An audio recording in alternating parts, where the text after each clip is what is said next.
What is going on, guys? I am WatchJRGo, and today we are here in the garage to talk about the year. It's been a long year. We've done a lot of stuff. We've worked on a lot of cars, and honestly, today we're kind of here to talk about whatever you guys want. So feel free to ask me anything, like it says in the title, and let's figure out a way that I can look at the laptop and also see the cars. And we can talk about the cars. We can talk about the whatever. What's going on, Keith? What's going on, PSU Buster? Welcome to the chat. Mihel, welcome from Croatia. That's pretty cool. So yeah, like I said, we're here to talk about whatever you guys want. You can ask me whatever you want today, and I'll decide if I'm going to answer it just like any other AMA. And we're going from there. So the first question from James here, also Mikey, Merry Christmas to you too. And the hair's shorter today, so I'm sure everybody is here to complain about the haircut. So go for it. My haircut girl, I want to talk about the haircut for a second. She specifically asked if there were any comments where people were upset about her haircuts, because other people that cut my hair obviously mess it up and you guys go crazy in the comments. So when she does it, it's consistent and it's the same thing every time, just the way I want. But it's funny that she is as concerned as I am, or you guys are, because I don't care about my haircut. So today she was like, were there any comments about it? Anyway, yeah, so Merry Christmas. There's a How's the House? Love the white 944. Thanks, Tom. The white 944 was a lot of fun. Obviously, that thing was like $500 by the time I was done. I had like 6,000 in it. That's kind of what it takes to bring your Porsche 944 back from the brink. But it was a pretty fun car, actually. A subscriber bought that car. So hopefully he's still driving it. Maybe he sold it. I don't know. What's up with the extra lots of the mini resort? Nothing is up with it. We planned on building a second Airbnb. We were going to do a container home. And then we were just kind of taking a little bit of idle time. And then my concrete guy reached out to me and said he would trade me all the concrete at this house for those 3 empty lots. Now, the mini resort itself is on 2 lots, and you could build a shop. Like you could put a shop this size easy on the second lot, or even bigger, so you'd have a place to put your boat or whatever. You know, you could build a little barn dough someplace for some more people to stay. You could do a lot with that, but the triple lot area is just sitting right now. And like I said, my concrete guy was going to trade me all of the concrete on this house straight across. So I was actually very excited to do that too. I would have been super down. So we'll talk about all the cars here in a second. Make sure I'm not missing any chats here. And I did change slow mode because you guys said slow mode was too long last time. So it's 30 seconds. We bought all the appliances from a place here in Wichita, and I can't think of the name. It's over by where CompUSA used to be. It's not Metro Appliances, but it's someplace over on North Rock Road. All the appliances for this house came from Best Buy because they're all Samsung. But the appliances for the mini resort all came from that store that sells like scratch and dent. But there weren't really any issues at all with the appliances we bought. They do have dented ones at much bigger discounts, but I think we paid pretty close to a fullish price. Are you still doing Turo? I am not. All those cars are gone. They've been gone for almost 2 years now. Now, if I was doing Turo here, I wouldn't mind. It'd actually be just fine if I could walk out of my house and rent cars to people. But the thing is, the guests don't like the Turo experience and the hosts don't like the Turo experience. Turo's in a weird place now. Because at the beginning, it was this cool car share thing for people that were like super into technology and loved using their phone to rent cars, because that was rare, right? The rental agencies weren't doing that. So the Turo experience was already differentiated, and they didn't mind taking an Uber to go get their rental car. But now, you know, we all figured out that as a society, we're relatively lazy. And unless we want something special that you can only get on Turo, McLaren, Lamborghini, or a specific Tesla, you can just go to Hertz, and Hertz obviously still has tons of Model 3s. So you could get your Tesla there. But for the most part, you want to walk out of the airport and get in your car and not have to spend another $80 on Ubers back and forth. So it doesn't end up saving anyone any money unless they're renting long term, and the hosts don't end up making any money. Hosts are like really hurting on Turo. I know a lot of hosts, and they're not they're not doing great right now. It's not not a good time for them because Turo's eating them up, the guests are eating them up, and it's tough to be a host. All right, David from KC, what's going on? Daniel from South Texas, how's it going? Mikey, thanks for watching. The house is basically done. I might take you guys in here in a minute, and we could talk about where that's at. But like, it's time to move in. So, Gabe and Josh, Gabe's on the channel still. I feel like, I mean, he hasn't been on the channel for a bit because he messed up his arm again. You know, he like messed up his leg when he was gone for a bit. He like jumped off someone's roof or his roof. I don't know which way that happened. And then his arm like seized up on him, and for like the last 2 or 3 months, he hasn't really had an arm, so he's dealing with that, I guess. The old shop was definitely not torn down. My big shop in Derby, it was sold, and a guy finished my dream of building the big hangout area up above. So my like loft where we put all those beams in, he turned it into a house. He didn't really build the hangout area. He just fully framed that in and made a 2-story house in there. Huge fireplace, massive TVs. Obviously, he sells the TV wall, nice fans, like everything's brick. He has like laser cut Harley logos for the banisters around the thing. I mean, he finished it out as a really, really nice house, and then he just sold it. He sold it like 2 months ago for double what he paid me, which is crazy. So that place just keeps appreciating. So he's pretty happy. I was pretty happy. Yeah, Gabe is always getting hurt. Fix the black Camaro. It's fixed. What do you want from the black Camaro? Obviously, I have the old black Camaro, and it'll be back on the channel one of these days. It's just sitting over at Eric's. I still have the Rolls Royce. I saw you guys talking about that. Put the white Corvette on Turo. No, absolutely not. Everybody would complain if anything ever went wrong. Like one time I had a wheel bearing noise on that Durango, like the slightest noise, no problem at all. Probably, 5,000 miles before it would have became an issue. A guy was renting it for like 3 days, had to refund the whole trip.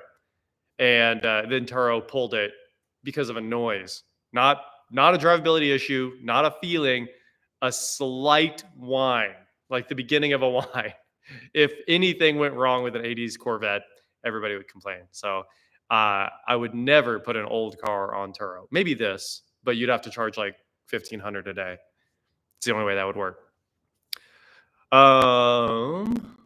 So the white Corvette is gone too. We just sold it. The C4 just sold it 2 days ago. Are you going to put a cover on the yard next to your shop? No, I'm going to try not to add too many cars. Douglas, how's it going? Roll Smokes over at Eric's as well. Those 3 cars. The Maserati, the first 67 Camaro, Rolls Smoke, the S10, which I gave to Eric. All of those are over at Eric's, along with his fleet of work trucks. What happened to the Mini Coopers? What do you mean what happened to the Mini Coopers? It's right there. So obviously we're going to be doing the Mini Coopers soon, I hope, as soon as the Lloyd Stearman Mercedes is done right there. So the Lloyd Stearman Mercedes was waiting on that transmission to get done at my dad's. Everything's in like a queue, right? It never ends. So we had to get that transmission off of his bench so we could put the carburetors on his bench, and then we can finish the Lloyd Stearman Mercedes. All the parts are finally here from Germany, which is crazy. And then I'd like to get these Mini Coopers done, both of them. So that's 2 of the cars. We've got what I just told you guys where 3 of my cars were over at Eric's. Then there's the 2 minis here, a JCW Mini, and the one beside me is the JCW. And then outside, we've got a Mini Cooper Coupe, which I'm also pretty in love with. And then, of course, on top of that, there's another R56 that's getting parted out. That one up there, that one's going away. Carl and Don, thanks for the super chat. Are you going to sell your old house? I am. And maybe soon. We're really just waiting on moving stuff over here now. But Eric's sister said she's going to buy the old house. So it may be sold already. I don't know. It was supposed to be sold a long time ago, but my friend was paying me in Bitcoin, and I was fine with that. But he apparently had staked his Bitcoin with like a third party, and they wouldn't let him out of it. He had the money. He had like about $500,000 in crypto and didn't even need to get all of it out. But they said you couldn't take any more of it out. So What's up with that Fusion? That Fusion, we parted out a Fusion and we did really, really well. And that other Fusion is going to get parted out too. So that's just here. Camo Honda's still here. The Camo Goldwing, love that thing. The Hype Wing. Obviously, any of you that have been watching for a long time remember that. I bought that like 2 or 3 weeks before I lost my job back in the day. I mean, that's been like 4 or 5 years now. So that is definitely still kicking around. I love that thing to death. It has 10,000 miles on the dot on it, just rolled over. It doesn't get ridden as much as it should. So love that. Brandon, thanks for watching, dude. Christmas was great. Greatest movie of all time, Antitrust. If you don't know Antitrust, I understand because it's kind of a niche old movie about like hacking. It's not really a hacking movie, but like a good old computer movie, and you should watch it if you haven't. I have every version of it. I have it on Blu-ray, DVD, and VHS. So it's kind of funny. We talked about Gabe already. He has his arm messed up, and he was over here the other day. My sister does still have her Camry wagon. I wish she would stop driving it. My parents tried to give her that old 300,000 mile Camry hybrid that we did wheel bearings on the channel. And she said no. She drove it for a bit and then took her Camry wagon back. Bulldozer? I don't think so. I don't need a bulldozer. I usually borrow those from Foley Cat here in town. So if I need a bulldozer, I can just run over there and or they'll deliver it. Even better, they'll bring it over on a truck and we can use it for a day or two and they can take it back. I don't want to own a bulldozer that I need maybe one time to grade my yard. What do you think about the new BMW? Well, I have no idea because BMW has lots of new BMWs. So what are you talking about? More lawnmower content? I've got you. Actually, we just bought a vintage grasshopper mower sitting right outside the shop. You guys haven't seen that at all. And I'm really excited about that one. It's going to be pretty cool if we can save the old engine. And if not, we're putting a Harbor Freight engine on it. I mean, it's vintage. It's like 80s grasshopper. So the very beginning of grasshopper mowers. So Aventador, one of these days, I don't know. I don't have a what would you call that? A different word for time frame. But I don't have a time frame for your Aventador there. Let's see. Can you do a video on your server racks? Yeah, we've kind of covered all of that.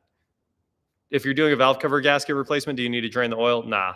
Honestly, sometimes after a valve cover, I change the oil. But for the most part, I try to be ultra careful when I do valve covers and make sure I don't drop anything into the engine. And as long as you don't drop any of that grime, because what happens is the oil seeps out around your valve cover gaskets, collects dirt, and then that dirt, every once in a while, if you're not careful enough or you don't pre-clean, will fall into the valve train there. And then, of course, it goes all the way down to your oil pan and goes through the oil filter, gets all cleaned up. So, you know, you don't have to change the oil. Oil filter is going to take care of it, but just be careful and make sure you don't have to change the oil at all. But honestly, if you're doing valve cover gaskets, why aren't you changing the oil?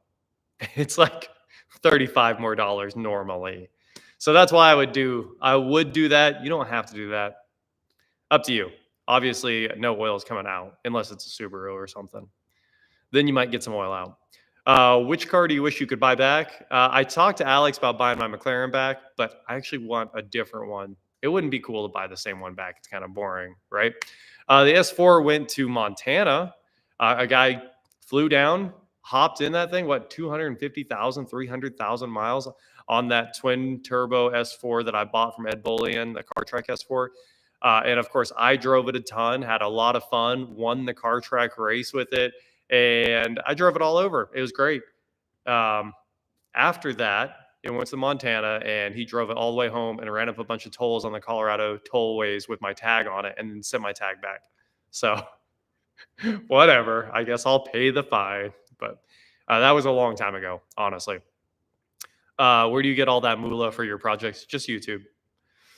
That's all. It's all YouTube. How far do you plan your projects out for content? 0 days. We usually just are on Facebook and see a car and go get it and start shooting. Exactly then. There's no planning, no future content plan. And obviously most videos that you guys are watching are same day. So it's almost live every day. So you're maybe like 6 to 8 hours behind. Every once in a while, a video is posted 1 to 2 days after. And then sometimes videos sit in the queue because I don't feel like editing them. But for the most part, you're watching everything as soon as it happened.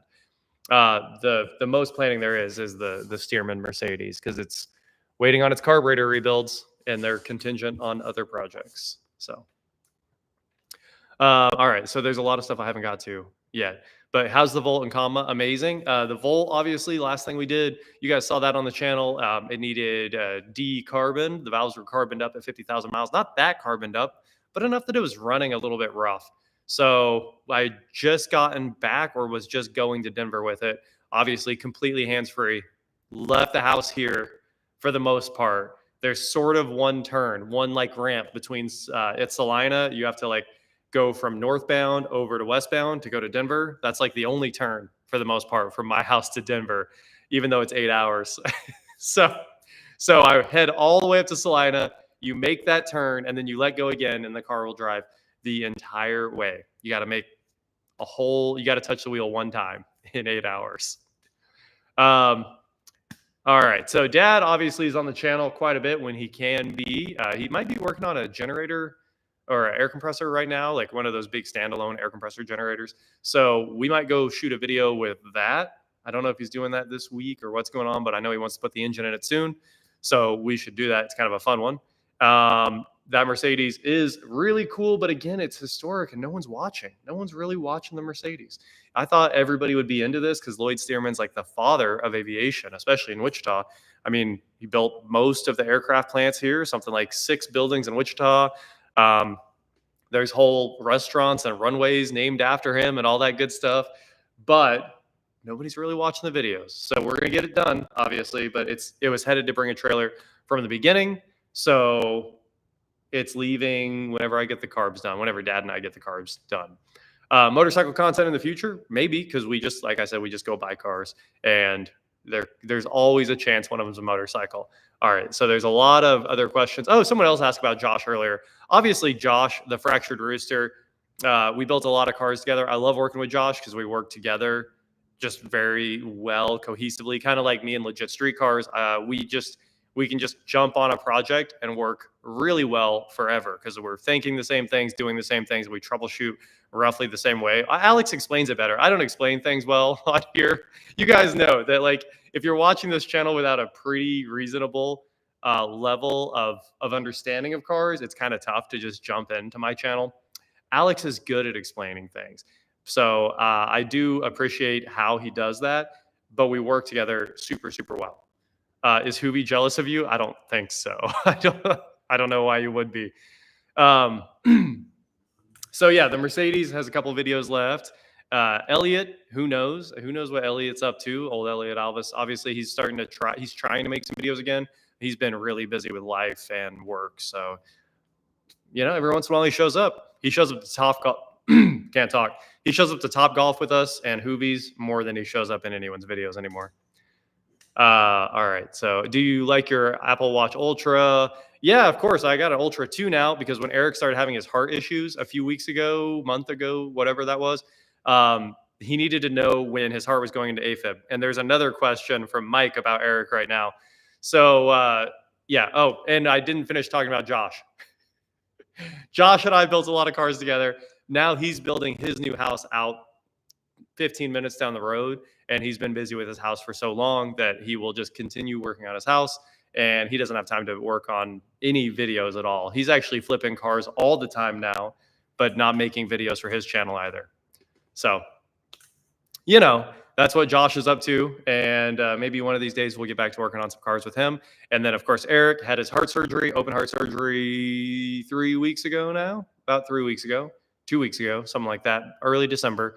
And his heart kept going into AFib. He needed an Apple Watch. So I got an Ultra 2, and I gave him my Apple Watch Ultra. And then, of course, this stream is sponsored by LoomTech. I'm just putting that there because they're a partner of the channel. Love LoomTech. These are not fake watches, guys. I don't know why in the last stream somebody mentioned that it was going to be something like Vincero. It's nothing like Vincero. I don't know what I can say legally about other watch companies, but we know that most of the YouTube watch brands are like absolute jokes. Terrible, not real movements. You can't really say enough bad things about those watches that everybody was doing ads on for years. I've never done any of those ads because they're not real. But this is a real watch. It's an automatic. It costs more than Vincero. That's for sure. What's Vincero? Hundreds to $300. This is $1,000 watch, but it's a real watch that looks like a PAM, a real watch brand, right? The only watch brands I respect. We can't really get into this. We can't really get into this because people get upset when I say Omega is not real. But Rolex, IWC, PAM, like good watches. This can hang with those. So if you're, yeah, it does have crazy lume. If I can show you this, like you wouldn't believe how bright it glows at night. It's crazy, and it looks like a PAM. Like, how can you beat it looking like a $6,000, $7,000, $10,000 watch for $1,000? And it's made in America, right? Like assembled in America. So anyway, they're good guys, and the owner's a good friend. I've known them for 12 years, and the link's in the description. I don't like Invicta. I'm sorry. I don't like Hamilton. Again, I'm sorry. I put up with Tizzo. Anyway, that's enough watch stuff. I'm a big watch guy. If you're not into watches and you want to be in on every watch circle and no one will ever question it, wear a G-Shock. Like, this is great. Everyone loves this, but you can always get away with a G-Shock if you want to spend $100. I don't like Lewis Hamilton either. That's funny. I'm not talking about him. I was talking about the watches. When do you think Doug will move to Kansas to make Car YouTube Central complete? Doug is never moving to Kansas. Doug's house is like paid off and he's got his cars, and Doug's just living the life, the post Cars and Bids, working for Cars and Bids life. So that's what Daddy Doug's up to. I don't think he's ever coming here. His garage looks sick too. Like, it's really cool. Do you really like the Tough Chug? Absolutely. Actually, the only gas can I'm going to be using now. I'm sorry, the lift is right in the way, but they're still over there, and now they're full of gas. So, oh yeah, the $10 G-Shocks are the real stories. If you want to, any watch guy will talk to you about your G-Shock. It's very much the entry level watch that'll get into any conversation with $100,000 watch guys. If they're really into watches, if they're just rich, it's probably not going to work because they're not into watches. But if they're into them, G-Shock, Seiko 5, stuff like that. And this again. So hit the link.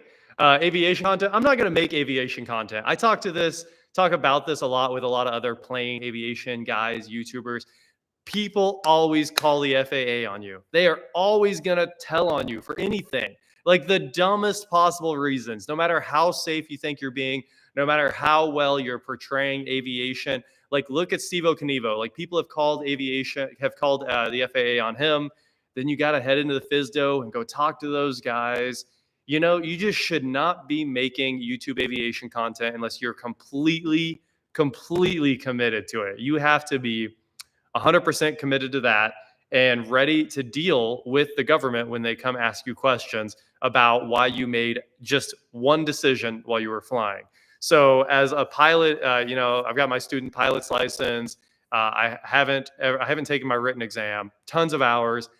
There is no chance I'm putting that stuff on YouTube. Originally, I planned on it. I really wanted to make a bunch of aviation content, but there's too many stories of, what's his name? Trevor, that guy with that carbon Cub that, of course, is in that court battle for his pilot's license that's been dragging on for 2 or 3 years now because somebody called the FAA when he overflew their runway and then decided that it wasn't safe to land, and they said that he buzzed them instead of doing like a sighting lap.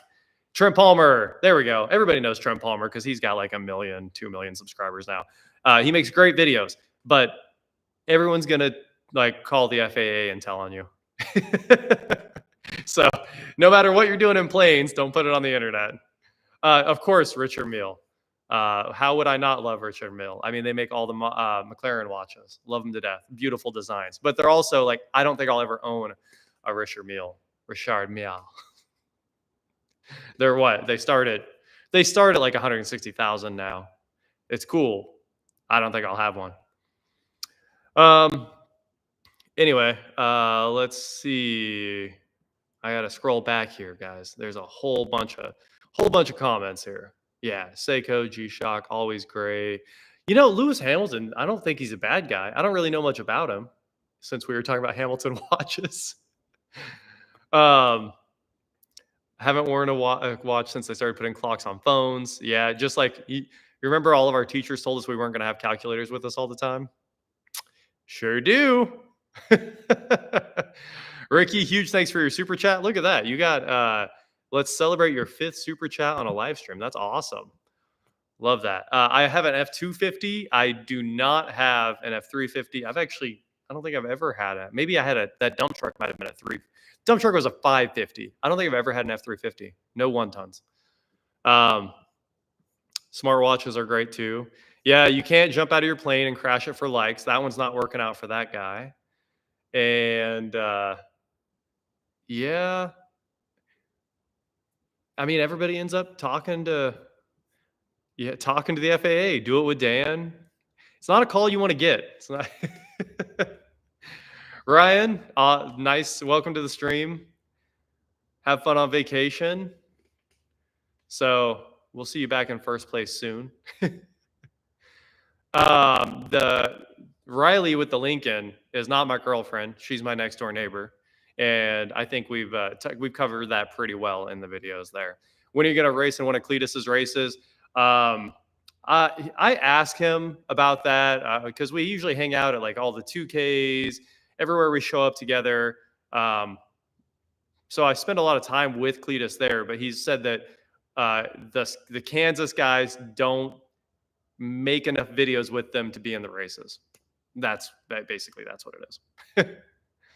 Are you going to do an RV? I am not going to do an RV. I've actually thought about it a couple times, but I don't see how that would actually work on YouTube unless you were like building a van. Obviously, we know the van builds do really well. So no RVs for me. Plus, they're built terribly. If you've ever worked on an RV, it's not something you actually want to work on. It's always this like 16-inch plywood covered with some kind of sheeting. It's just junk. So they build them like really, really poorly. And if you try to fix one, well, that doesn't sound like much of a job. You should go help Alex with his Ford F-150 engine. I think I'm going to Chicago here shortly to work on my old McLaren with Alex. We've been talking about that one for a bit. I have not met the car care nut, and I don't need to do a Christmas vacation RV project. New Year's plans, a friend is having a little get together at his house, going over there. So nothing special. It's going to be pretty chill. New channel where an experimental aircraft is being made airworthy. Interesting. I mean, most experimental aircraft are airworthy. So Rolls-Royce rear end, one of these days. Airstreams are built great. They're actually real. They're built out of metal, and maybe it's not that like $2 sheets of veneer glued together. So LS swap an old Rolls Royce. Yeah, I think we've been there. Will you own a Mach 5 car? I don't know what that is. What's a Mach 5 car? Or do you mean a Mach E? I had a pre-order with that, but I canceled that for the Lightning, and then canceled that because I didn't want to drop 93,000 on the Lightning, and now Lightning Platinums are selling for like 40 already. So I'm glad I bailed on that. Yeah, so Go Recyclers, obviously. A couple people have asked about Go Recyclers. The parts business is doing pretty well, and that's about all there is to say about that. We just have a ton of inventory listed online. We haven't torn a car apart or pulled a part off a car in probably 6 months, and we're still selling. We just had so much inventory on there for a bit. I've tried to watch Speed Racer and never really made it through that show. So that's why I didn't know what the Mach 5 car was there. So those things look cool. Definitely a cool look. I know what you're talking about now. That white thing with the red and blue stripe, which also could just be Herbie. Anything like that. Those are both race cars, right? So whole front clip. No, I don't have it. We really only do minis and Corvettes. We have a bunch of Corvettes here. We've got Corvettes you guys haven't even talked about yet. Haven't even seen yet. Last car you flipped and sold for a profit. We didn't really make any money, but we sold the C4 a couple days ago. What other automotive YouTubers do you watch? Obviously, Hoovy, Jake, Elliot for the 2 videos he makes a year. Um, Tavarish, I'm watching the whole P1 series. I don't know. He hasn't made a video on that in a bit. I don't know. I watch quite a few different people, but mostly Official Duck Studios, right? And who else is on the short list? Alex, Rich. Every video Rich makes, obviously, and then Alex's videos. We work together plenty, so yeah. I know Derek tangentially. I don't actually know him. So, would you believe I found the number one GNX? Is it for sale? That's what we need to know here. Where is the number one GNX and how much is it? I mean, it's probably $250,000 or something like that. But that is a car I love. The McLaren tuned Grand National. Yeah, South Main, questionable garage. Obviously, I watch Jared, watch Sam Crack. I watch a lot of people. Yes, I still have the 67 from LS Fest. Yeah, when I say Alex, I always mean legit street cars. I don't know who DD Speed Shop is. And I have watched all of Whistling Diesel's posts about stealing that diesel shop that stole that truck. But that's pretty normal, right? All the comments are like, yeah, that's just what happens in the car industry. Like shops are pretty obviously I watch Weston. So I'm usually over there at Weston, so I see him all the time. A lot of people that you work with a lot, you watch less of their videos, but I do try to watch everyone's videos. Video of dad's home shop cleanup. I can't really shoot that. He doesn't want to show that because it's kind of turned into a lot of storage and mess, and there's a lot of cleanup to do. So we're going to get that sorted out so he can get back to work in there. Because that was a huge shop. That's where I grew up, right? We didn't have a lift. He has a lift now. It's not even set up yet. But we worked on everything on the floor. All the Camaros, we'd have to jack them up, throw them on jack stands. We were pulling out transmissions on the floor before the lifts, right? And obviously most of this channel before the lifts was exactly like that too. Just working on the floor, sliding things around, everything that you do before you have all the tools to make life easy. So with lifts, everything's just a million times better. But that's the shop I grew up in. We had like that one little toolbox that you guys were looking at last night, that Craftsman one that's like 30 inches wide and 6 foot tall or something like that. It's just two old Craftsman boxes stacked up. Those were all of the tools that we had. And there's quite a few power tools in there, but it was pre-cordless stuff. Everything was air tools. And we built everything like that. All the engines got rebuilt there. All the transmissions got done there. His business, we started in there. All the panel builds originally for all the control systems. I don't think he was building steam generators back then, but we were doing a lot of controls, and those panels all got assembled in there. So, yeah, that was the shop for a long time. What's your take on Scotty Kilmer? He makes a lot of videos. We all talk about how Scotty Kilmer's the goal, right? He doesn't do any work at all. He's probably going to make a video about this, right? Because he made a video when Doug DeMuro talked about him. So I probably shouldn't get into it because everyone will throw a fit. But like he has the life perfect life, right? He makes all these videos. He only talks about news, current events, and then like Toyota's the best, but now Toyota's the worst. And then quitting YouTube nonstop every like 2 or 3 weeks. I quit YouTube. I check all of his thumbnails just to see what he's doing because I think it's hilarious. And then he just sits in his office and talks. And we figure, he makes 2 videos a day typically. And he did that for years, which is more videos than almost all of us do. Like the amount of money he makes is out of control. It must be 4 or 5 times what I make easy. I mean, it's more than some of the biggest creators you've ever seen. And I mean, you guys can just go look at the titles and make your own opinions. So he's got it nailed. No work, just money. Be honest, do you miss the R8? Not at all. I don't miss my R8 even a little bit. The thing was, we got it done, and then I had that GTR at the same time, and the GTR is less car for less money, and it was faster, and the R8 just wasn't fast enough. So it was like it drove really, really well, super smooth. What a great. Oh yeah, and his son edits his videos so they can do two a day. Right back to the Scotty thing, and it's all clickbait. Let's be at least the comments are here to confirm that it's 1,000,000% clickbait, and people don't complain about it. That's the craziest thing is it's not even true, and people don't complain. Oh hey, Brandon's here because he owned the GTR before me. Um, so the GTR was a great car, and I don't miss it. Even though some days I want to buy another one, I don't know. It's kind of weird. I wouldn't buy another twin turbo R8 that was a V8. I'd buy a V10, but I don't miss the R8 at all, and I don't miss that GTR either. It was fine. It was a great car, but yeah, I want a newer one probably. I don't know. That's the update on GTRs.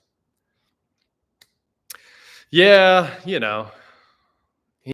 he might impart a little bit of knowledge, but most of it is just nonsense about the car industry in general. That's pretty much proven to be not true shortly after the videos. um, what about your S60R? So I haven't had an S60R in quite a while, but I think I'm going to have an S80 here soon because a subscriber wants me to buy his S80, and I want to go buy it, but I got to get this Mercedes done. The Mercedes is high on the list to get out of the shop. So obviously, I love my Volvos. We've done a ton of them on the channel. We've had S60, S60R, C30, XC90. I feel like I've had more Volvos than that. But I'm a big Volvo fan, and I really want to go pick up that S80, which is going to be pretty sweet because it's loaded. And my S60R was only here for like 2 videos, and then we sold it. So I love those cars, but I would be very worried about that pinion gear. So if you want a P2, you have to be committed. That's the answer. If you Volvo P2s, very cool, excellent cars. You need to be committed to that car because it will cost you more than you could believe. Do you miss the McLaren? Absolutely. I miss that car all the time.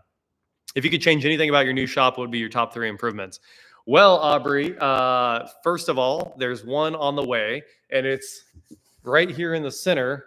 We have a giant fan that's going to span that whole section right there at the very top. So I got to get up there and weld in 2 pieces of channel iron.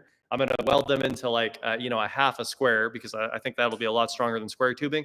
Then I'm going to span that whole 12 feet. And then right in the center, I've got a 100-inch, I think it's a 100-inch fan. It's as close as we could get to a big-ass fan without it actually being a big-ass fan. And we're going to hang that in the middle. So that's the next improvement. I feel like there's a couple other things that just need kind of tidied up. And obviously, we need to go through all of the Go Recycler stuff and get it on the shelves. And then this is like completely clean in here again. And I should probably make the boxes look a little bit prettier. But for the most part, that's all we have to do on the shop. It needs a new front door. The front door like drags a little bit when it opens, and it's the one thing I didn't replace. Every other thing got replaced. All the windows are new, all the garage doors are new, all the insulation's new, all the electrical's new because it didn't exist. So everything in here is new except the front door, and it's probably time to grow up and put a front door in. So it's on my list. Dream project for the next year. So I just talked to the guys that have the body for my Camaro, and they're 2 years out from getting me one. So I will not be rebodying the other 67 this year or even next year. So that's very unfortunate. It's going to be quite a while before the other 67 gets done. Thoughts on the Goon Squad guys? They go through cars fast. Like they get those things in, they get in an auction car, rebuild everything crazy fast, and get them done. So, shout out to them out there doing work. And it's cool that they have their own paint booth. That's also very nice. Car Crusher update, it's not coming ever, unfortunately.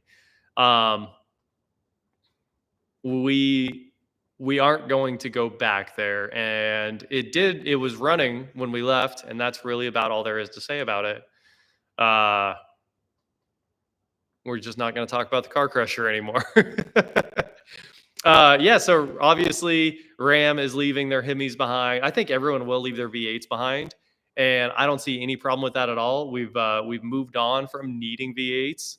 I know people like to get upset about that opinion, but new just new. Look at the Turbo Max. Like the Turbo Max Chevys are incredible. No one is complaining about their Turbo Maxes, and it's just a big old turbo on a big 4-cylinder, and everyone's happy. Like that truck will go hang with the V8s. Sure, it's putting in more work than that V8 is, but they're holding up, and they've been out for years now. What they're 6 years and long in the tooth at this point. So I'm very happy to move on from needing V8s. So sure, obviously the new Rams are all only twin turbo V6s, and let it go. People love to say that like we'll collapse as a country without V8s, but technology has moved beyond that. So I'd be just as happy in a Turbo Max. I actually love that thing. It made more power than I could have imagined. Yeah, it is. It is inline six twin turbo. You're right. The Hurricane. Yep, absolutely. Eric is recovering. He needs about 3 more weeks of recovery. I talked to him today, and he said he tried to work yesterday. And I was like, first of all, why? He just got out of surgery. But yeah, he tried to work for a little bit, and he said he was just absolutely in pain. So he's taking more time to chill so he can ease into it a little bit more. Car Ninja obviously is the best. Car Ninja is too nice. I love Johnny to death, but a lot of times he tries to like help us with stuff and not let us pay, so I have to like hide money around his office. Like if it's parts, obviously he lets you pay him for the parts, but then he doesn't want to get paid for his time. So I just have to sneak money in, and I'm like, hey, there's money in your office. Go look for it. It's like when your grandma tries to give you money, but you don't want her to give it to you, so you have to like go hide it back in her purse. It's kind of like that. Johnny is the nicest guy on the planet. Yeah. Big Peterbilts are 6-cylinders. The 3.5 EcoBoost is amazing. Who doesn't love their EcoBoost for the most part? Other than like there's little EcoBoost issues. Oil leaks from the turbos, coolant leaks around the turbos, sometimes coolant lines on the back of the engine, but that's not a problem because of the engine design, right? That's just a plastic coolant line breaking or something. So how is that a problem? Any collabs you'd love to do next year? Obviously, Rich and I all the time. I sent Rich's Hayabusa engine back last night. You can see it's not behind me anymore. Look at all that empty space beside the Camaro. So the Hayabusa engine that Rich and I pulled out of that Chevy, that shipped out yesterday. So I got a lot of room back in my shop. And we talked for a bit. I mean, I'm always down to go work with him on anything. I want to go work on his Hellcat minivan.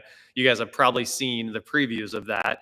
He's been posting it all over Instagram. So he is the first person to have a Hellcat in a minivan, and it's absolutely incredible.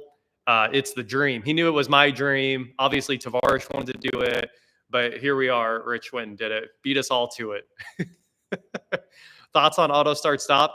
So many restarts can't be good for the engine. It's actually no big deal. The starters now are rated to like 1 million cycles. So it's just designed to do that. So I really don't care about auto start stop. Personally, I think it's annoying because it's just something weird about the car shutting off. But in practice, it's actually really good. So the only reason I don't like it is when you need the AC to be absolutely blasting and the engine shuts off anyway. It's like, you don't need that much AC. Yeah, I did. I did need that much AC. So sometimes I don't even turn it off.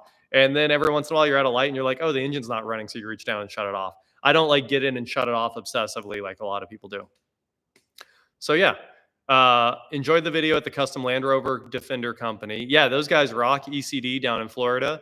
Are you tempted to build your own? No, because they do too well. Like what they build is flawless OEM level builds. So that's honestly really cool. There's one for sale here in Wichita too for, about what ECD charges, which is close to $250,000. So are you going to Barry Jackson in 25? Maybe I'll jump in with one with Hoovy. We'll see. Obviously, Elliot went to the last one. I'm always down to roll. Ooh, the Lars Anderson Car Museum. That sounds awesome. I would love to go up there, and I'll be back in Boston, I'm sure, to work with Rich sometime soon. He's bringing the Hellcat minivan on a world tour, I think.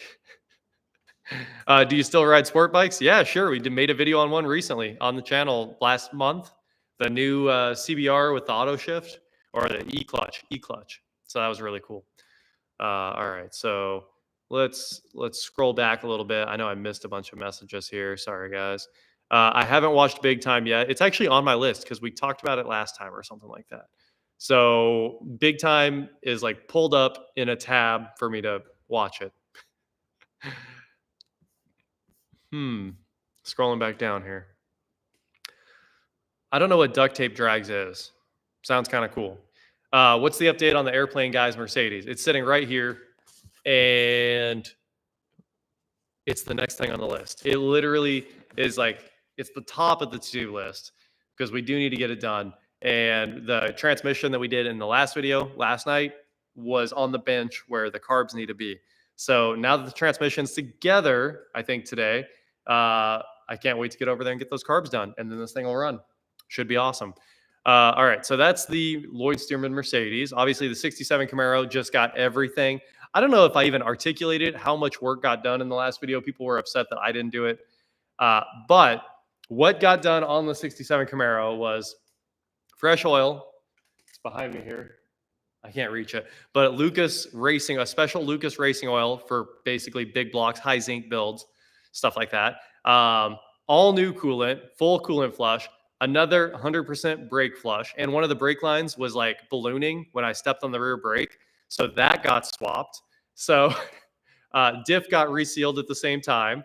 So cover off, new diff fluid, diff reseal, power steering fluid replaced when the accessory drive came off. So all new power steering fluid, all new oil, all new coolant, all new brake fluid, all new. So every single fluid.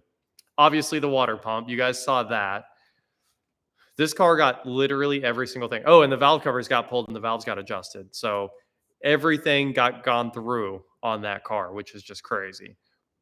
So that's the update on that 67 Camaro. The other 67 Camaro is just running because it's got an LS in it. So it does exactly what it needs to be doing over at Eric's house. Landman is amazing. I'm fully caught up on Landman. I'm one episode behind on Yellowstone.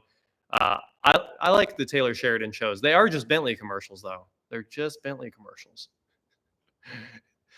Anyway, those are the shows I'm watching. That and Silo. Silo's amazing. So if you guys are watching Landman, you'd probably love Silo too. You got to have Apple TV for that. I don't know why you're getting commercials during a live stream. I can't answer that one for you. What about the rolls? So we've talked about the rolls pretty recently. There hasn't been an update. It's still over at Eric's. We haven't brought it over here yet. There just hasn't been room to leave it on a lift. I don't know what Blanco Relio is, so I haven't offered the Mercedes to anyone. But it's going on Bring a Trailer. So that's what's going on with the Lloyd Stearman Mercedes. As soon as it's done, it's nice to look at. Sure is great sitting here. Like, such a good background. If this engine was out of here, you could really see it. But it'll be out of here soon. These turbos went to the Car Ninja. They're on some customer car. So Corvette Summer, of course, I've seen that. You know, Corvette Summer is an old school classic. And Tom, you're welcome. Always down to do an AMA. I do regret getting rid of the old shop a little bit. I don't regret what it cost. It was just crazy money to run that. It was incredible what we were spending on that shop. Like $10,000 a month easy to pay the bills there. It was absolutely wild because the air conditioning mostly. The air conditioning, taxes, wild gas bills in the winter, massive gas bills in the winter. It could be like each building. Well, we'd turn the heat down in the little building, but the big building could be like $1,400 a month. The old shop was just crazy. So it was awesome. I regret getting rid of it because we need the room for Go Recyclers. I need 30-foot ceilings. So I'd like to have pallet racking all the way to the ceiling and not these short little walls. And that's why I regret the old building. But I really don't regret it overall. Oh yeah, Mentor Pilot's cool. I've never seen this Blanco Relio guy, but you know, I love watching Mentor Pilot. Just crash breakdowns. Ricky, huge thanks for the super chat. I'm not buying a Pagani anytime at all. Probably, I'd love to go drive the one Hamilton Collection has. I haven't driven Hoovie's Veyron. I have been out in it, and it's awesome. You know, I love the Veyron's one of my dream cars. It's definitely like the Veyron and the Ford GT are maybe the best cars ever created. And I don't think that extent. I know people might debate this, but like Koenigsegg is like a boutique manufacturer. They're not a manufacturer. Sure, they build like really cool, really cool, like class leading stuff, but they're not making a bunch of them. It doesn't have to be that reliable because the owners of $5 million cars are happy to ship their cars back to the factory to get them fixed. Look at Stradman's car, his Koenigsegg, right? Here it is, broke. Where are you going to get it fixed? One or two dealers. But anyway, once you get to those cars like Pagani and Koenigsegg, like absolute boutique cars, it's not like the Veyron. Those cars are special in their own right. The Veyron is a mass production car that everybody could drive, that is very reliable for the most part, and is the pinnacle of technology. 4 turbos, 10 radiators, all the horsepower. Bugatti's the dream. So I'm happy that I got to go out in Hoovies. Next big collab, Beards and Bikes. Obviously, Bikes and Beards. Which way does his channel go? I watched plenty of his videos. But he's been here, right? And we talk quite a bit too, because he has an Ariel Atom. We both have Ariel Atoms, had. So talk to him quite a bit. Grand Admiral, huge thanks for your super chat. Thanks for watching. I'll love that for you too, because everyone else was in here liking it. Like to see more lawnmower streams. I'm on it. I'll do some lawnmower streams. I'm always down. So I don't think the Walker needs anything right now. It's been being pretty reliable lately. I think it needs an ignition switch. It doesn't like to turn off all the way. But we've got new mower content coming up for WatchJRGo. I know you guys love it. What are your thoughts on the 2014 Ferrari Challenge Stradale? Would that be a 488 in 2014? State the specs of what car? I haven't sold the other house yet. Oh, look at that. We just sold something from the salvage yard as we're sitting here talking about it. That's pretty funny. Yeah, the Bugatti repair bills are insane. So let me look at what a 2014, it's 458? Somebody, so I don't really have any thoughts on it since I don't know what it is. I just know it's post 430. Ferrari Challenge. It would be a 458. Gotcha. Everyone loves the 458s, right? They should hold their value forever because the 488's the twin turbo one. The Ferrari purists are kind of upset about the twin turbos, maybe changing the sound a little bit because turbos love to act like mufflers. I would prefer the sound of turbos because technology. But the twin turbo cars weren't gonna hold their value, but now they are. Like, you can't find a cheap 488. The cheapest 488 I've ever seen is like 190,000 for the most part. So I assume the 458 will only appreciate. The 488 is kind of in that, like, I might move down a little bit and head back up. I don't know. Challenge Stradale is a race car, though. What are you gonna do with it? Sorry, I don't understand. Is that maybe Challenge Stradale is still a street car? What would be just the challenge? I don't know. I forgot which versions of what the Ferraris are. KW, huge thanks for your super chat. What made you leave the IT field? I love IT. I'm always down to go work with anything in IT. I still do a lot of my own, but it was just, I took a whole summer off from that job so we could go to Car Week and just do a bunch of nonsense. And when I came back, I took off like a month, and I had about a month of PTO. I don't think they liked that I used it all at once, but then I got back and I didn't want to go back to work. So I probably had another month of sick time. So I took like 2 weeks of sick time without being sick at all.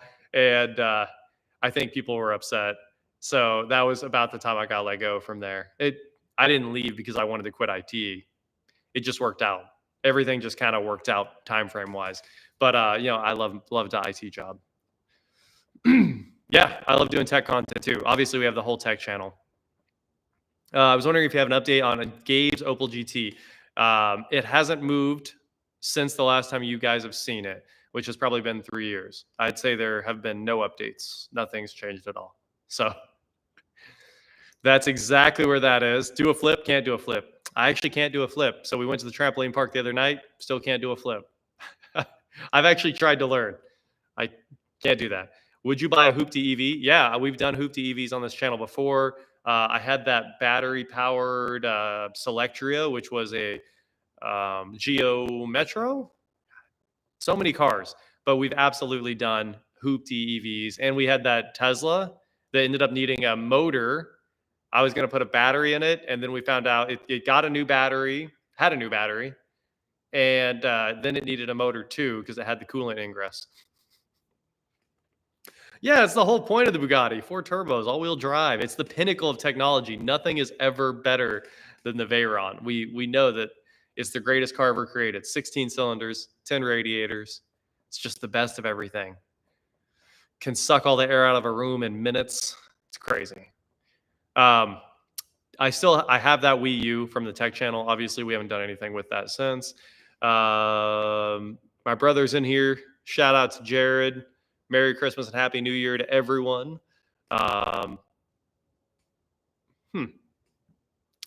Does Johnny charge you to borrow tools or lift? I don't typically borrow tools from him. Like once in a great while, I'll use like one specialty tool.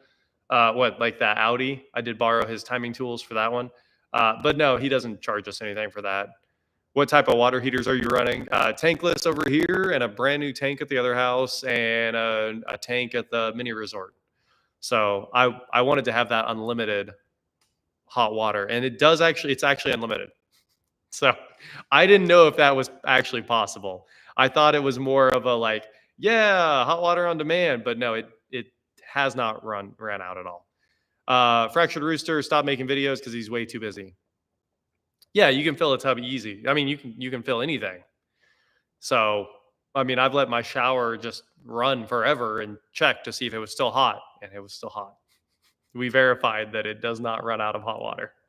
Probably blows through gas. All right, so I missed a bunch of stuff up here. We're scrolling back just a little bit. New car reviews are a welcome new addition. Yeah, thanks for watching the new car reviews. I love those.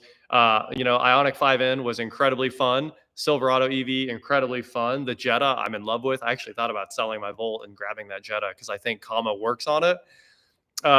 Some of them are just kind of funny, like the Mirage. I tried to express that it is a car and it meets all the criteria, but you might not be able to merge onto a highway.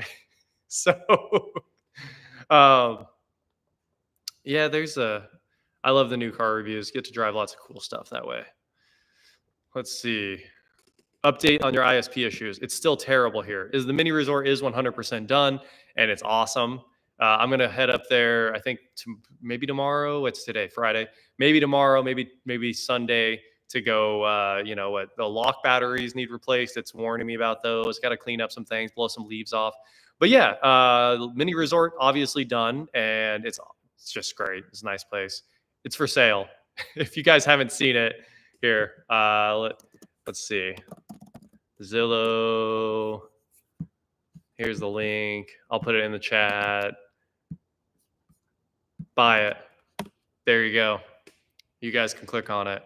I'll take 175. Eric and I talked about that today. Firm 175. Firm. So I know it's listed for 190, and we were down to negotiate a bit there. But if it moves fast, there you go, 175. Nope, we're not building out the other properties down there. We talked about that earlier on the live stream, but the concrete guy here offered to trade me that triple lot little plot for all the concrete work on this house. So that's the deal. Fractured Rooster, quit making videos because he's too busy. I think I mentioned that. We talked about Josh quite a bit on that. No longer 20K like on launch. Well, the Maverick was never 20K if you wanted it like nice. I feel like a real Maverick is 40K, 41,000, something like that. Because you need it to be loaded. It needs to be a Lariat with all the options. So a 20K Maverick, I don't think that's really real. Love the mini resort, obviously. Yeah, we'll make you a heck of a deal on the mini resort if you want to pick that up. So let's see. I need some water. Rivian R1S, out your direction. Yeah, I actually haven't driven an R1S. I really want to. We've talked about Rivian plenty on this channel. They make some of the coolest looking cars right now. ISP issues, though. We didn't talk about that. That's where I was at. So I still have cable here at the house. So hopefully the stream is surviving for you guys. I think it's doing okay, but I sold the Helix too. And yes, I still want the S80. It'll probably be after I get this Mercedes done, JB. But we're stuck here with Cox, some old cable internet for what are we looking at? How many days are in December? January 10th is when I'm supposed to get it. So I'm 16 days away or something from being able to have fiber over here, which I'm so happy about. They already put it all in. It's in the yard, but they haven't run it to the house yet. We have never rented out the mini resort. After we got it done, it was way too nice. And we kind of decided that I can't rent the mini resort out without it getting destroyed, right? I built what I wanted, which was a mistake. It's cool. It makes cool content. Like, I hope you guys had fun. I had fun building it. Eric and I mean, we literally went through every inch of that house. Obviously, you guys know, gutted the whole interior, all the sheetrock's new, almost every piece of siding's new, every piece of plumbing is new, all the insulation, like everything in that house is new. And we got it done, put all that nice stuff in it, Unify, smart light switches, like just good stuff all the way around. And then I decided we really couldn't, but Zillow didn't use an old picture. It's the Google Maps picture. Like the last picture, it always imports what Street View has. So that's what happened. And it sucks that you can see what it used to look like, but it's crazy, right? But yeah, that house is too nice to rent. I just feel like it'll get destroyed with all the Kohler stuff in there, and it's super nice. Like, why did we put North Point cabinets in it? Why is everything soft close? Why is everything in that house smart? So unfortunately, I overbuilt it. It's a weird market position. You're getting like a really nice place that's move-in ready, and has all the smart stuff you could possibly want, so you can control it all from your phone or monitor it from wherever you're at. But I don't want it getting destroyed, so we never rented it. So it's just brand new inside. All the chairs are new. It can even come with the arcade machine. I'll make you a deal. So if you're interested in the mini resort, it's for sale. It was a lot of fun to build. Took a long time, but we only worked weekends on it, which is why it took a long time. We were only there Friday night, Saturday, Sunday, every single time. So we would get about 24 hours of work crammed into those 3 days, and that's about as good as we could go. So do you guys ever talk about doing body swaps? I would do a body swap. We were talking about pulling the S10's body back off the Extreme that we built and putting an older Chevy on it, like a 60s Chevy truck. That way you could have a nice modern S10 driveline, and then, have the cool factor from the old body. And that's really the only body swap I've ever wanted to do. So, so somebody said get some live cameras there. I was like, yeah, I've got live cameras at the mini resort. We watch it. It's got like people detection. We watch every motion detection that ever pops up. But then I read the rest of the comment. Nope.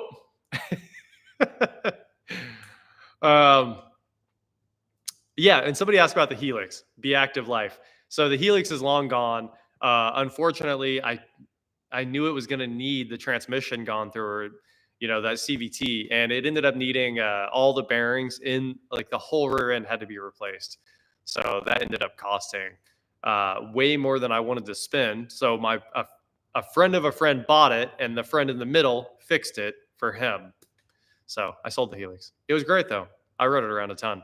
Rolls Royce is over at Eric's. We've talked about it quite a bit. No, the house we're talking about is, of course, the abandoned mini resort, and I threw the link in the chat. If you scroll back, it'd be cool to do a meetup with Rich in Boston. Rich isn't actually in Boston, though. He's like an hour northeast. So, the thing is, I get to Rich's and then we just go to work and we don't ever stop. We pretty much work from when we get up until it's time, until 2 a.m, and then we go back. I go back to the hotel, go to sleep, head back over to his place. So that's why we haven't done a fan meetup there. I have with Alex in Chicago. Still have the 67 Camaro for sure, both of them. I've got this one and the LS one over at Eric's. And favorite car flip, I would assume that the internet picked the favorite car flip for me, and it's probably got to be the $300 Honda Civic from 6 years ago or something like that. So that's got to be your answer, right? The old $300 Civic. Yeah, he is up in Salem area. He's in the Salem area, which isn't that far. Salem's like 30 minutes from Boston, but the shop's even farther. That's why we haven't done a fan meetup. License plate detection would be cool at the mini resort, but I don't use that.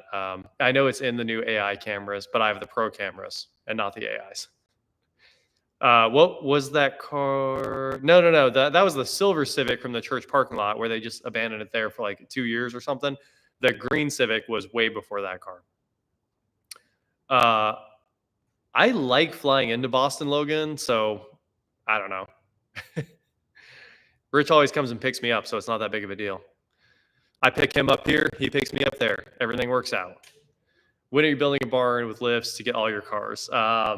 So we're probably not going to do something crazy like Tyler's. If I was going to do that, I would just blow the back wall off of this building and just take it backwards.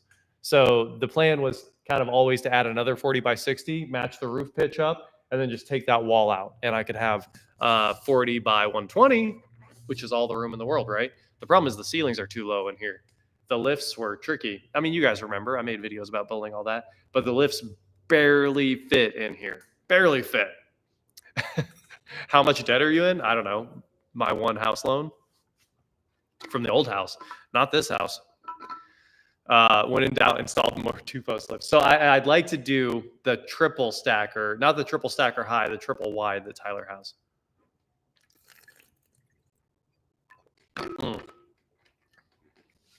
Well, maybe I can talk Rich into doing a meet and greet at some point. That'd be cool. We might need a golf cart, but we've done golf carts on the channel too. We had that Harley golf cart. LS Fest 2025. Holly asked me to come out to all the LS Fests, and I really want to be there, but I don't want to be there without a car. So if I'm going to LS Fest, it's not like I just buy a ticket and go. What we normally do is buy a car and then call Holly and go. So I love LS Fest to death. It's like probably my favorite event, LS Fest East. LS Fest Texas is fun, but I think you should build a new car for every single LS Fest. And we've kind of done that in the background. And I'd like to continue doing that. So every time they're like, hey, are you coming to this LS Fest? I'm like, nah, I haven't built a car for this. So it's usually not a cheap endeavor for me to go to LS Fest. It's, I don't know, $20,000, $30,000 to build another LS swap car. I don't know who Chris Sullivan is, so I guess I don't watch that channel. Is there going to be a follow-up on Dad's 4L60 rebuild? No, because it's not our transmission. It belongs to a guy down in Arc City, so he's putting that back in. Like, the truck's never even been over there, so I'm sure he'll put that in by himself. If you still have an electric S10, I have my LS swapped S10, the Extreme, and it's been to LS Fest. That was built for LS Fest, exactly like I was saying. Like, the 67 Camaro was built for LS Fest in 30 days. The S10 was built for LS Fest in 30 days. It's what we do. we just pick a car and build it. S10 body swap with an LS install. Yeah, we could put an LS in a Mini or something like that, but it's been done, right? And obviously, you see at LS Fest every single thing on the planet, like 7 Series BMWs, 3 Series BMWs. I'm sure there's LS swap Minis there. Basically, everything on the planet shows up at LS Fest with an LS in it, and it's very cool. Love it. How about a 79 Trans Am build? I don't think so. I'm not really into that TA, and I'm not really into that Camaro either. The Camaro I love is the 3rd gen, but I don't want to own any of those because the interiors are just falling apart. Anyway, something about the Taycan too. Where was that at? What, you made a compelling video about changing directions to luxury cars. Did I? I said I wanted to go up market with the cars, and we did a lot of them, right? We did the Bentley and the McLaren and the Tesla all at the same time, which were like some of the most successful videos on the channel all at the same time in 03. So those killed it, and the plan was to do more of those, but then I bought this house in cash. So that's why we're not doing more of those at the moment. Adams sold. There are LS swapped Adams. I don't think I've seen one at LS Fest, but it's definitely been done. LS Chevette, there's like a million of them. We did get more OEM Extreme wheels. We went, and when we were buying that red Fusion that's out front, we found another set of wheels, and we bought those, and they're beautiful. So we have Extreme wheels all the way around that are nice now. So super happy about that. I'm not going to build a Fox body. We did a lot of work on Josh's on the channel. If you want to watch Fox body stuff, there's a ton of old videos on his that was super, super fun. You have your grandpa's truck, of course, and I need to do an update on that. Grandpa's truck's sitting in the garage over here on the trickle charger, but I went to start it the other day and it started right up, as it always does, and then it died, and I don't know what happened. I haven't looked into it at all yet. I was trying to go to Cars and Coffee. It started, died, and I was like halfway out of the garage, pushed it back in and said, forget it. I'm not doing this today. So I think maybe the injector driver died in the Sniper. I'm not sure because we had that happen one other time on Josh's Fox body, and Holly sent a new one immediately. So it was no big deal. I think it may have happened on this, but we'll do some troubleshooting because it could just be spark. It could be a coil. Who knows? So there could be a problem with Grandpa's truck, and it will get fixed soon. So that's on the to-do list. Recently added. All right, so the Taycan is amazing. I love the Taycan to death. I saw Joey's comment about that. Best EV on the market with a charge curve and total package. Going to do a salvage build. I don't think you need to do a salvage Taycan because Taycans are so cheap. You can just go buy them for like 60, 65,000. You can buy a nice used Taycan. So what's a salvage yard is going to, or Copart, you're going to be 30,000 into that car. And then whatever's wrong with it, maybe it was flooded. So like 30,000 more and you're in it with a salvage title at that point. So who knows, right? I want a Taycan very badly. Love them to death. But at the same time, you should just go buy a used one because they're already cheap. It's such a good car. Such a good car. I think it's one of my favorite EVs. Love it to death. And obviously, we made videos about the Taycan on the channel. Feel free to go look at the old ones. Yeah, because Taycans were 200,000 when they were new. And now you're 60 grand. 200,000 2 years ago. I don't know if Comma is compatible with the Taycan. It would be cool if you could have a self-driving Taycan completely. My mom has a different Camry.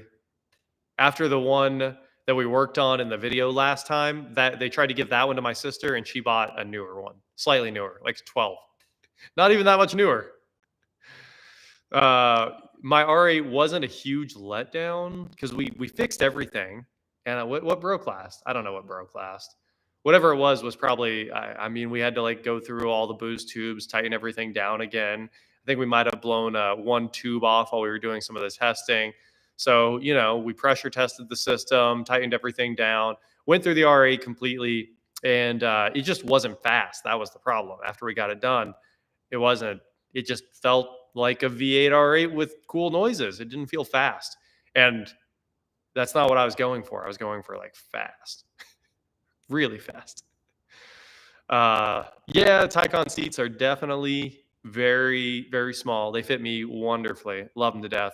No big end of year tax write-offs this year, but there aren't any anyway, right? Because Section 179 is 40% this year, 20% this year. I'm not the tax guy.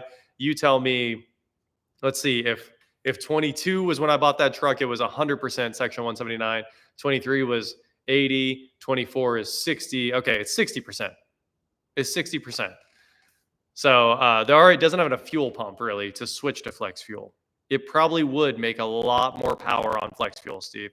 But I think you have to put pumps on it. And then that just seems like a really big job. After you put pumps on it, you're going to put injectors in it, and it just never ends. Just never ends. And they're DI injectors. So I guess the real thing is you probably have to do a secondary set of injection with a standalone ECU and a double up with port injection. That's just crazy. So let Underground Racing do that.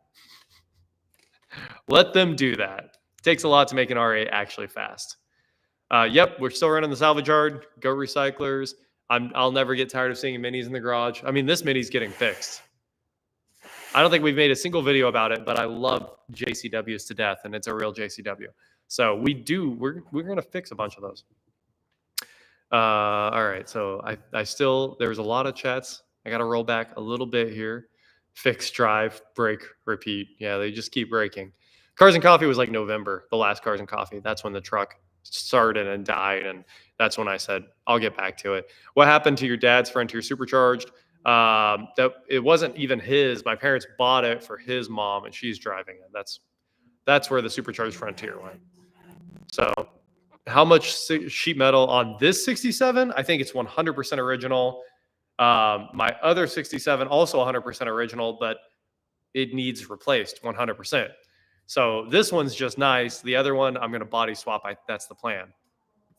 To a brand new body, 67 Camaro body. We had a stolen Cayenne parked in front of the house. Oh, that's kind of cool. Or a Taycan or a Cayenne. You tell me. I don't know what a CAYAN is. It could be anything. Could be anything.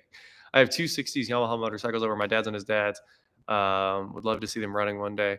You know, there's probably plenty of bike shops that could go after that for you.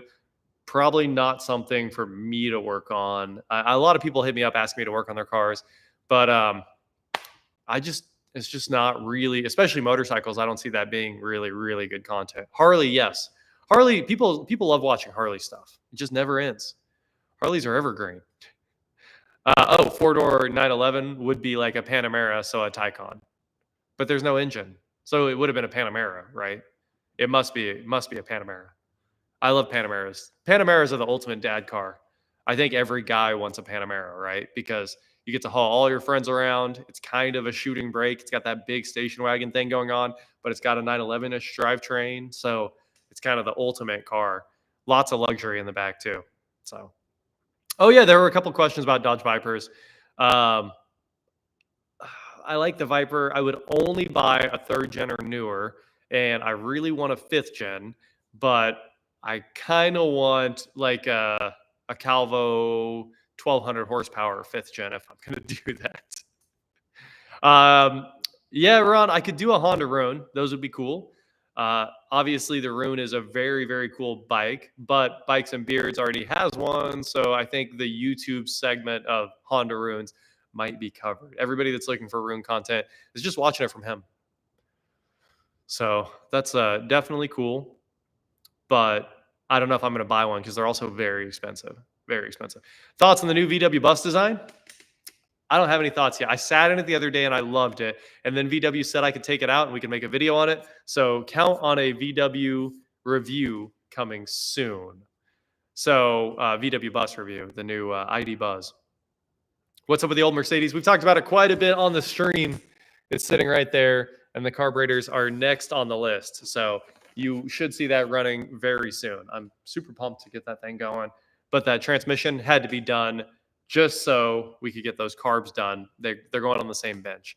You should get behind the wheel of an LFA. Obviously, an LFA is the other dream, the other pinnacle of technology with the new Ford GT and the Veyron. LFA is like the peak. Like there's nothing better than an LFA. And it's tiny little V10 pistons that are like that big around, revving at just crazy, crazy numbers. What 10,000, 11,000 RPM, whatever that thing turns. Crazy numbers. So yeah, the LFA is the other dream. Pure technology and a moving speedometer attack. Same thing, moving instrument cluster. Let's see. VW bus is very expensive. The VW bus, that's my opinion on the VW bus so far. And people, I think people are upset about it, kind of understandably so, because the old VW bus, when it came out, was probably dirt cheap, right? I don't know what an old VW bus cost, but I assume like a handful of thousands of dollars. So those were what, 60s or 70s, something like that. And they didn't cost anything. They were affordable for families to use. And people have all their memories of riding around in old VW buses. But then they all vanished. Like 100% of the VW buses disappeared. And the only ones that are left are in the hands of collectors. And they're all perfect now. And they're all like $100,000, $150,000, $200,000, especially the like 28 windows or whatever they are. So there are no more VW buses, right? So VW built this thing. Everyone's in love with it. Everyone's in love with the VW, with the ID Buzz. I think, universally, it looks beautiful. It does everything pretty well, except for not having enough range. And it costs a ton of money. It costs exactly what VW bus collectors want to spend on an electric version of their bus. So I think the market of that thing was literally only VW bus owners that currently have them. And that's all they had to do, right? They don't need to sell them to normal people. They're going to sell so many of them to people that already have an old VW bus in the garage and don't care at all about what it costs. So, it was a cheap car. It's not anymore. I get where why people are upset about it. But yeah, like the people buying VW ID buses are people that own current or old school VW buses. What happened to the Escalade you did an interior swap on? He might be on here, but a subscriber flew up from Florida, drove it home, drives it all the time, and it's just great. I mean, that was a great truck. So I drove it for a while. I've got some pictures and videos that were never posted of it over with Hoovie's Escalade that he drives all the time. So that Escalade's gone. It's down in Florida. Yep, Gabriel Iglesias does have all of the VW buses, but have we talked about the Honda Nissan thing yet? We sure haven't. We sure haven't. And who knows? I think it's pure speculation on like all of the news that everything you're seeing, and now not even that. Now the word on the street is it's Honda, Nissan, and Mitsubishi being merged into one company, which is hilarious, right? That's the craziest rumor I've ever heard. But there, like one guy inside of Nissan, like leaked that Honda might merge with them. Maybe. It's like the most maybe of all time. And it's so widely reported. Like there's got to be a Scotty Kilmer video about it, right? Where he said that it is happening. But but yeah, basically there's a chance Nissan merges with Honda. And the wildest chance, like I'd say like 0.0001 that Mitsubishi gets sucked in with them. There's no reason for this, right? Mitsubishi is such a big company. They don't care about their cars. They're building, excavators and commercial trucks. Like Mitsubishi is a massive market outside of the US, and they don't have any real reason to spin off their car brand. They have a good reason to just kill it. I don't know why they're even bothering at this point. But yeah, Mitsubishi could just give up and, I don't think they'd miss it. I don't think the world would miss it. I do want to go drive a bunch of the new Mitsubishis. I really, really want to go drive weird things like the Eclipse Cross. Here's what happened to the Eclipse. I want to go experience some more Mitsubishis. So we'll see. And will Honda and Nissan merge? Who knows? Who knows? But if they do, there might be less CVTs in the world.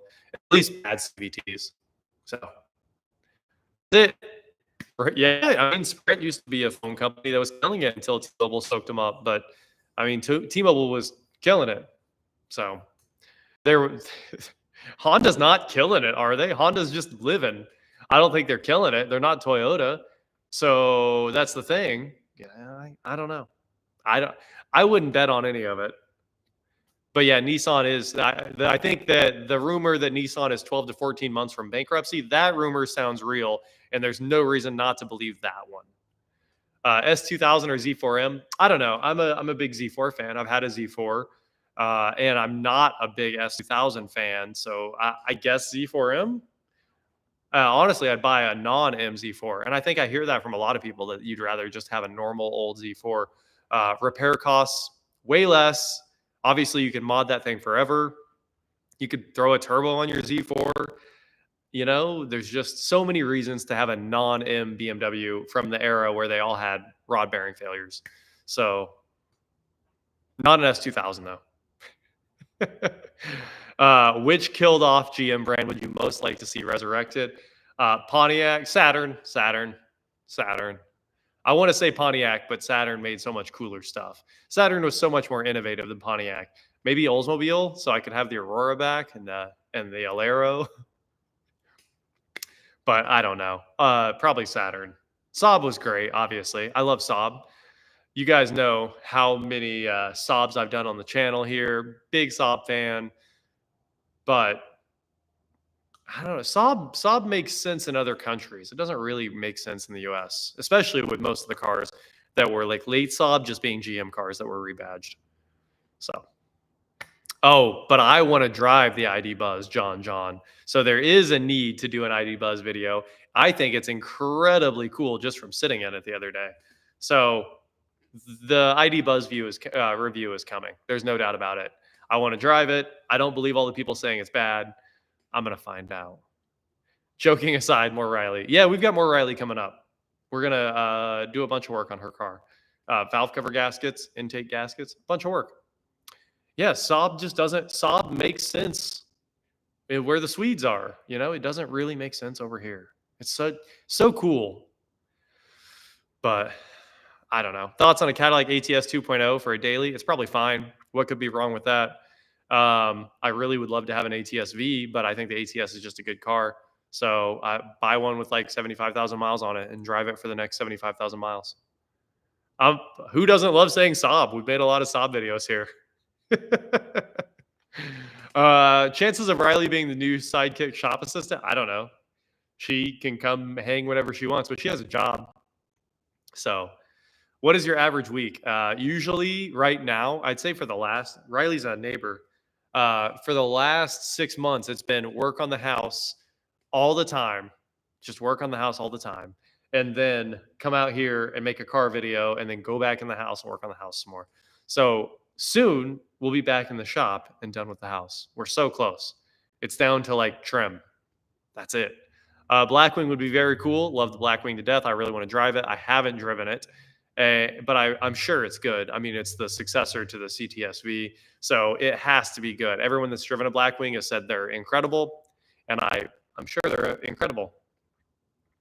I don't know what my favorite Oldsmobile is. It's either the Alero or the Aurora. Which one was the better one? Someone tell me. Nobody knows. Nobody has a clue what Oldsmobile was the best one. And which one, because, towards the end, they all looked the same and were like all on the same platform. What Oldsmobile is what? Okay, the Aurora. No, not the Silhouette, and definitely not the Cutlass. I would love to have a box Chevy, but I would build a donk because I know everyone's in on donks right now. Yeah, we should do a box Chevy with I don't know. I'd let you guys pick the brand. We would go voting for brand. So we got to do like the old school donk with like M&Ms on the side or Skittles or Cinnamon Toast Crunch. We would definitely do like a voting rounds to decide what the wrap would be on the box Chevy. Lift it, put an LS in it, and put it on like 30s. That would be amazing, right? Everybody wants donks now. So, the last gen Aurora. You have to have like the very last Aurora there was. Was the Intrigue loaded? I think the Aurora was really the loaded one. I just remember the commercials. I was a kid. They sounded amazing. Looked amazing. They had all the technology before any other cars had technology. So, yeah, the Toronado, though, would be old. And I'm not into old Oldsmobile, that's for sure. That's for sure. Got to bring the CRX SI back. The one that Jay Leno just did the video on, I don't think I need to make one of those again. There only needs to be one of those. It's special. Best car with the GM 3800 in it is the Grand Prix GTP. Yeah, Grand Prix GTP. No question. That's the one. It's the one I love. So, I grew up in that era. First of all, those cars, all of those platforms sound amazing with 210s in the back. It's the best setup ever is just two relatively cheap 10s, 1,000-watt amp, and a system in a Grand Prix. And those seats, you don't get the leather, cloth seats, they're incredible. It's like sinking into a recliner. So that's why it's the best one. The problem is I want a loaded Grand Prix, but I also want the cloth seats for the comfort. I don't know.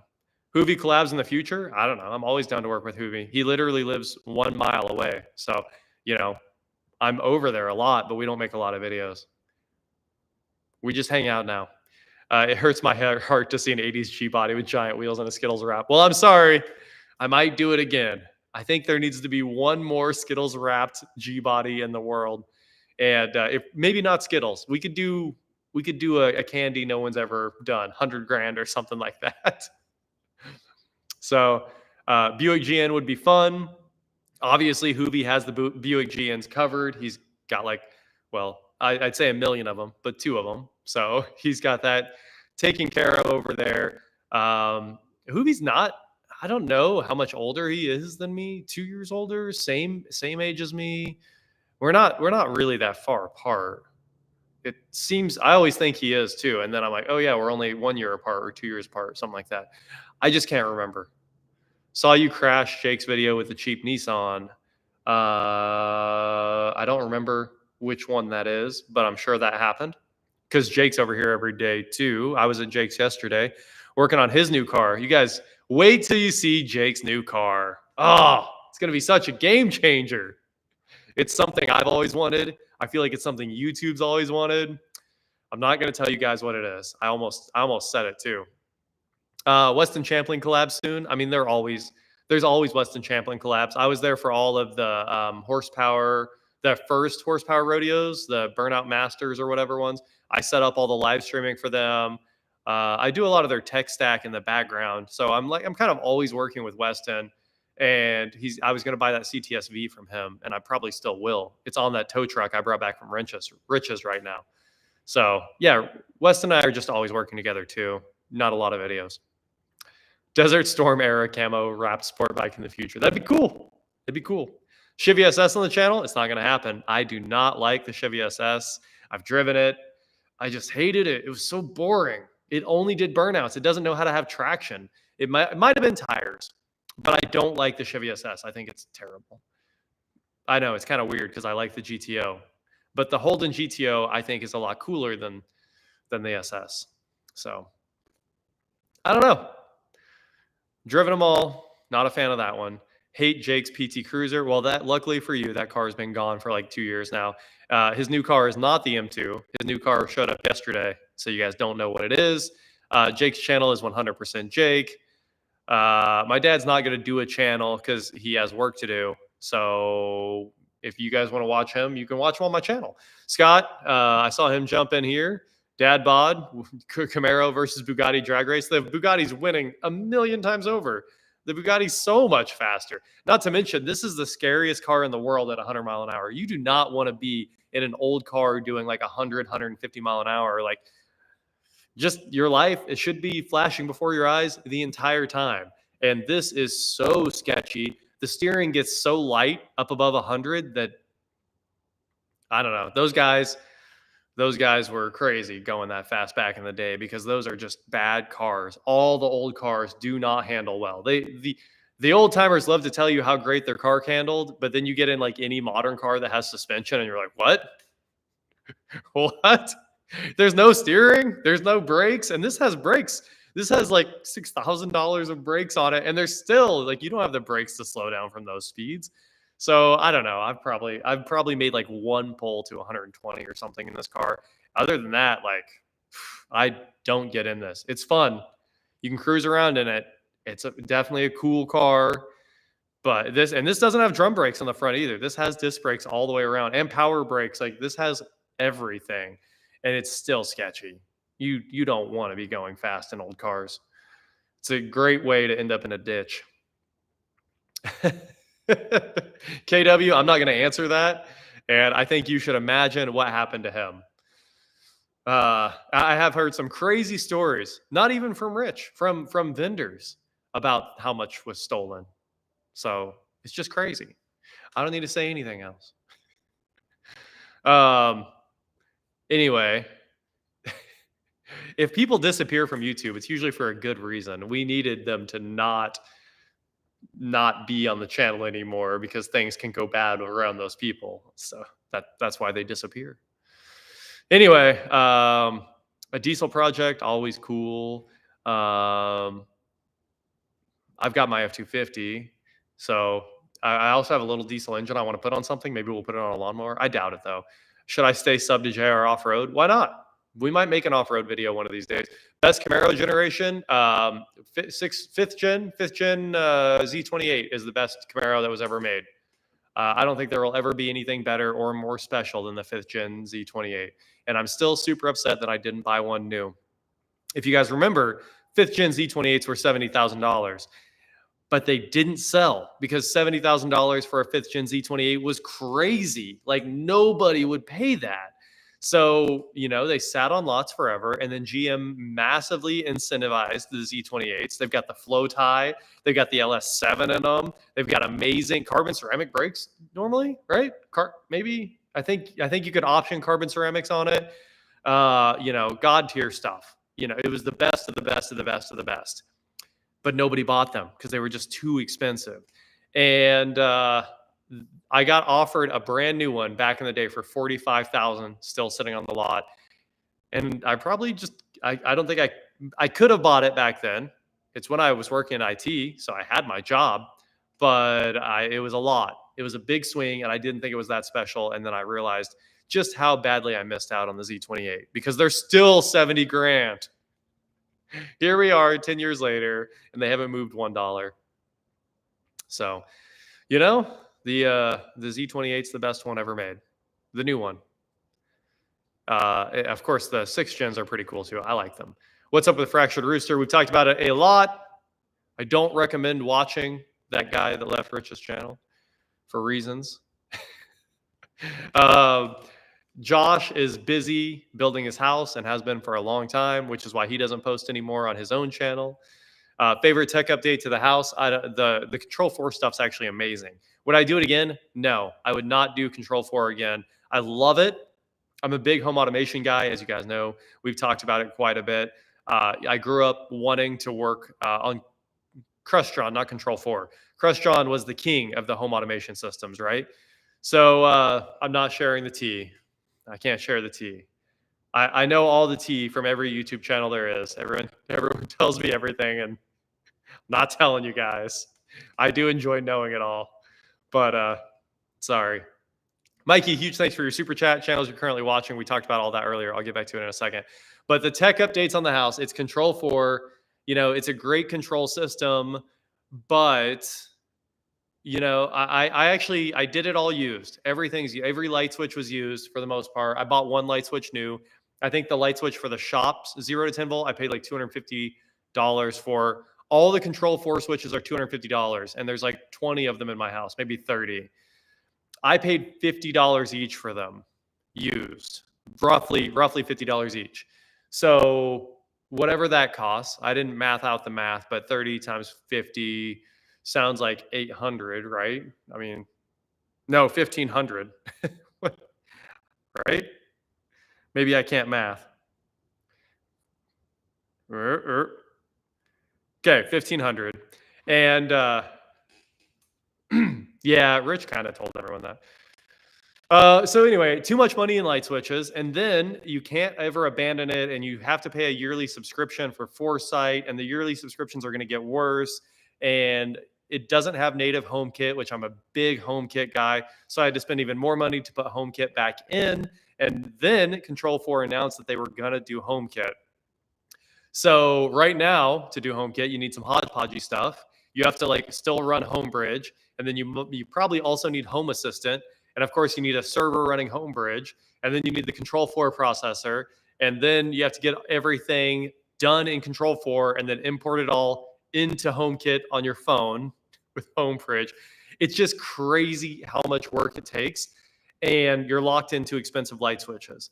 And the other light switches that I normally do that have built-in HomeKit are only $30, and you can replace them any day of the week. So I wouldn't do Control 4 again. I just wanted to finally have my dream of real home automation like Crestron, with the blinds in it, with the garage doors in it, with the locks in it, with the lights in it. Every single part of this house is pretty much in my phone. I mean, I can show it to you right now, obviously, on Control 4. And while it's great, there you go. You can see you got the thermostats in there. Every light switch is in there. You could just go to the Ecobee app. You don't have to go to the Control 4 app, but that's how many light switches are in there. It's a lot.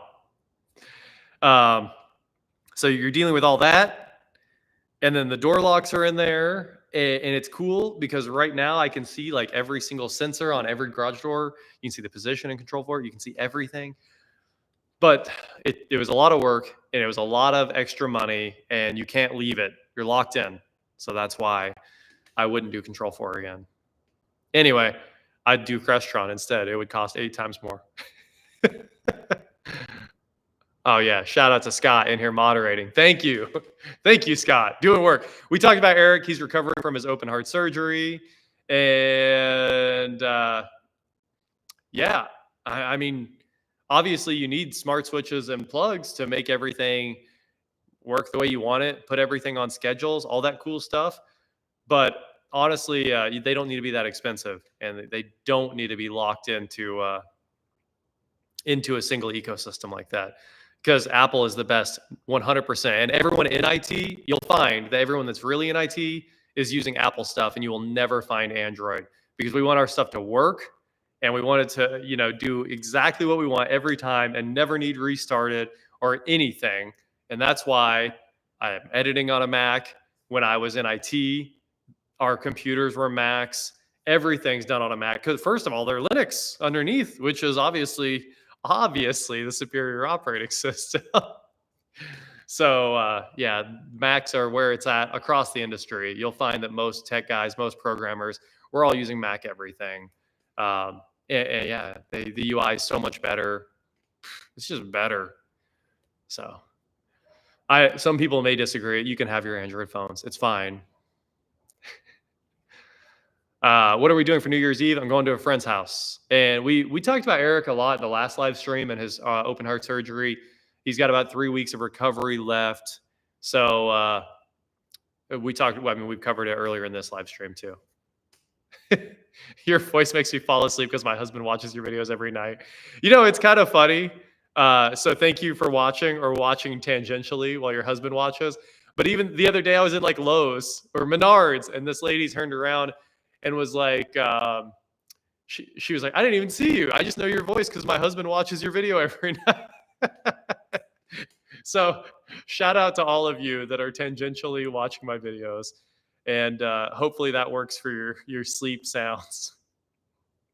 I usually just turn something on the TV and set the sleep timer. Yeah, Linux is not my daily driver, but I love being on a Mac because Terminal obviously has built-in SSH, which is better than Windows. Built-in SSH. What else did you need? So I love being able to SSH directly out. I haven't seen Josh from Fractured Rooster in probably 6 months or something like that. I talked to him not that long ago, but he's been busy with his house for a long time, and I haven't been out there. He's working away. So, we'll catch up one of these days, and I'll head over there and we'll make some updates. Do you like the house now that it's done? I actually love this house. It's actually pretty much done exactly the way I want. I always forget it's not done because I need to build the master bathroom, but it's real close. So I'm very excited, and it's time to fully move in for the most part. So love this house. It's got all of my dreams got put in here. And like I said, Control 4 was part of the dream. And the real dream is getting the shower integrated into Control 4. That's what I want, is one macro in Control 4 that automatically turns on all the lights, turns on the floors, starts the shower warm-up procedure. That's all I want, is a button on the phone and a button on the wall to start the morning routine. And that's why we did all of it. Did you get a girlfriend question yet, JR? Yes, and we've ignored them all. What do you think about automatic windows for home automation? First of all, I don't think I've ever seen automatic windows. Sneakers is better than Antitrust. I've heard of Sneakers, and maybe I've watched it, but now I need to watch it. So that sounds like a cool movie. If it's another hacker movie, obviously I'm going to go watch that. So shout out to Nobby333. I'm going to go watch that immediately. That's tonight. When are you buying the next property to make more renovation content? Eric was talking to me today about that, and he's like, we need to go buy another place. So we'll see. I don't know if we're going to make more part out videos. People were pretty against the part out videos, Brett, and that's why we haven't made any more part out videos or any part out videos in a while. And honestly, we also haven't parted anything out in probably 6 months. We haven't worked on any of these cars that aren't like for the channel in 6 months. I only work on channel cars at the moment because it's hard enough getting those ones done without having to tear other cars apart on the side at the moment. But one of these days, I would love to have a boxable casita. I think those things are actually really cool. I want to see the deleted message. Oh, shout out to Scott. It's such a good moderator. Thanks, dog. I see you deleting messages. Only ones that I've said years ago we would never answer. So it's not like you guys weren't forewarned. Big Mystic Gaming, what's going on? How's Palm Springs? Probably warm, probably better than here, although it's 53 here. I'll get fiber at this house on January 10th. We talked about that earlier in the stream too. So there was another question about gig internet here. It's not Google Fiber. I wish it was. I'm a big Google Fiber fan, but Google's never expanding, right? They said they were going to go back to expanding after they put it all on hiatus like 7 years ago. They built out like the 6 cities they're in. And then they were like, all right, we're coming back. And then they weren't coming back. They were just playing.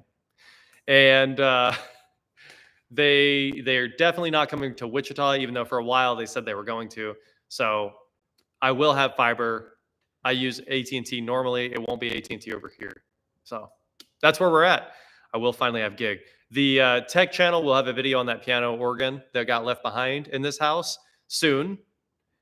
We'll have that. And I can't wait to make that because it's just really cool. Everyone's grandma had one of those old organs, and I think it's cool. So who knows what's in the Kansas water that makes so many YouTubers? The thing is, there's nothing else in Kansas except cars. And that's why we're all car YouTubers. Yeah, FiOS is great too. Yeah, Scott, I'm getting Ideatech too. And I think I have to do the 2.5 gig. I don't know why, but it's only $10 more to go from 1 gig up and down to 2.5 gig up and down. So if I'm going to do 2.5 gig up and down, obviously we'll make videos about this, guys. Look forward to it in the future. But we'll have to do their new router and then probably clone their router out to an SFP. And then I want to put that directly in the new Dream Machine Special Edition. And then everything in this house will be 2.5 gig to all the access points and everything. And then after that, we should have gig wireless to all the devices instead of that normal like Wi-Fi 6, 400 megabit stuff. I want to have full gigabit wireless to the laptop and stuff like that. So soon we'll have all that sorted out, and it's crazy. They only charge $10 more a month to go to 2.5 gig. That's where I was going with that. How insane. But the tech channel is in the recommended channels on my YouTube Homes thing, I think. And also, the craziest thing is Ideatech's $80 a month for 2.5 gig. Crazy. Oh, yeah, recommended channels. I'm going to get back to you, Mikey. I'm going to get back to you. So that's coming up. Hayden, what's your question? Because I saw you stopped typing there, haven't put in the second part. Well, you know what? I had Porter cable tools for a long time. Before all the Milwaukee, I had a ton of Porter cable, and it was really reliable. I had their big kit, right? Like the $800 kit that everyone has as their starter kit with the Sawzall, the Jigsaw, the Impact, old school 1/4-inch Impact. It probably wasn't even brushless, but it was lithium. And I used that for years, and it was awesome. I had no problems with my Porter cable. But the Milwaukee was a huge upgrade. The Milwaukee was way more powerful because, first of all, it's brushless, right? So the Porter cables, they did me well. I can't hate on them one bit. I know people love to just kind of trash them in general now, but it's fine. Milwaukee is way better. But now I have pretty much all of the Hercules tools, and we pretty much built this whole house with the Hercules tools. So they're awesome. I never thought I'd be saying that because the early Harbor Freight cordless tools, I don't think any of us were a fan of, right? Bauer and stuff like that. I know the new Bauer is massively improved, but the Hercules stuff is like a Milwaukee competitor. So, rigid tools, I think a lot of plumbers use rigid tools. Whatever. All the carpenters use DeWalt tools. Be Team DeWalt. If you want to be Team DeWalt, I'm not going to judge you for it one bit. If you work on cars, you're probably all Milwaukee. That's just true across the board for the most part. Us car guys like our red tools, and us the carpenters love their yellow tools. But Hercules is out here building something for all of us, and it's all good. Can we get more Gabe Rutan content? No, you cannot, because his transmission blew up. I don't know if we made a video about that. We changed his alternator in the last video because that was failing. And then right after that, he lost his transmission. We tried to put Lucas in it to save it. It didn't even go 1 more mile. It was done. So he tried to keep driving it. He drove it until there was literally nothing left of it out on the main road here in Wichita. So I got up, pulled him home with his truck. I think I talked about it. And with my truck. I went and got him off the highway, drug that back to his house, and we went and bought him that Kia. And the last video about his cars were buying him that Kia for like $800, $900, $1,000, $1,000, whatever. Yeah. It was a Rio. I don't know what it was. You guys probably remember better than I do. But I went and bought him that Kia because he was helping me out with the house. So I just gave him that. And that's what he's driving now. And the Rutan is just fully dead. Like, it won't even move. Hercules is the blue HF tools. Obviously, if you're DeWalt, you're staying DeWalt. Pack out guys are crazy. I think I'm done with pack out. I actually had some pack out, a bit of it. And I think I want to get rid of all of it. I hate pack out. Mostly because of the base. It's literally, pack out is unusable for the most part, and you don't need it. The old ways of carrying tools around in bags were awesome. It was great. So just put them back in the bags. They come with the bags. It's so much easier to carry. And I'm telling you, the pack out weighs too much. You don't want to load it into your car. There's no, unless it's mounted in your vehicle, don't buy pack out. I don't know. You buy pack out if you want. Don't buy the DeWalt version of pack out. Anyway, back to Hayden's question here. I still have the other Camaro. Definitely wanted to get to that. The other 67's over at Eric's. This 67 is here. So they're both here. They're both rocking. Now this one's totally sorted out. We talked about it earlier in the stream. This one got literally every single fluid changed, everything resealed last week, a new brake line, all the fluids flushed. It's ready to go. So now this one is sorted out. Your McLaren MP412C was my favorite car you had. Absolutely, Herc. My favorite car I've had too. The McLaren was the best. And the game plan is to go find another McLaren soon. So if you guys want to buy this, I know I said I'd never sell it. I'll sell it in a heartbeat if I can find, I don't know, 600 LT. A cheap one, a dirt cheap one. Let me find a cheap one. That mini toolbox did make people lose their minds from Harbor Freight. Everyone's buying that. Kia should not make you shiver. I know that the internet loves to blow this engine thing out of proportion, but I don't know. There's like 10 million of them on the road, and they're all fine for the most part. So I'd buy a Kia any day of the week. Any day of the week. Did you get that bracket made? We got it prototyped. It's not on there yet, but also it hasn't moved at all. So we have been checking, making sure that it didn't back off, because there's 2 bolts in it. It just doesn't have the third one. Hasn't backed off a hair. And I drove that all over today, and I washed it today. It's got to stay looking clean. It's like corrected, ceramic coated. Got to watch the water bead off it. I'll show you guys. It just takes such good pictures every time. You just go to the car wash, and that's what comes out every single time. That was today. So we're not going to sell the other Camaro no matter what. I would sell this one way before I sell the one that I built. That one's the ones you build are the best ones. Let's be honest. Kia electric Niro. You know, I haven't driven the Niro. I'd love to drive it. It's on the list one of these days. Bruce, huge thanks for your super chat. What are the best sites to find a low mileage used cars? I usually just use Auto Tempest. I was just using it yesterday. Oh yeah, because I was trying to find the cheapest C8 in the nation. So you know, if you're looking for a car, Auto Tempest does search all the sites, and I do have a link for my Auto Tempest, some like my referral code to Auto Tempest, if you want to, just so they know that I sent you, because they do sponsor videos. They're not like paying me to say this, but every once in a while they straight sponsor a video.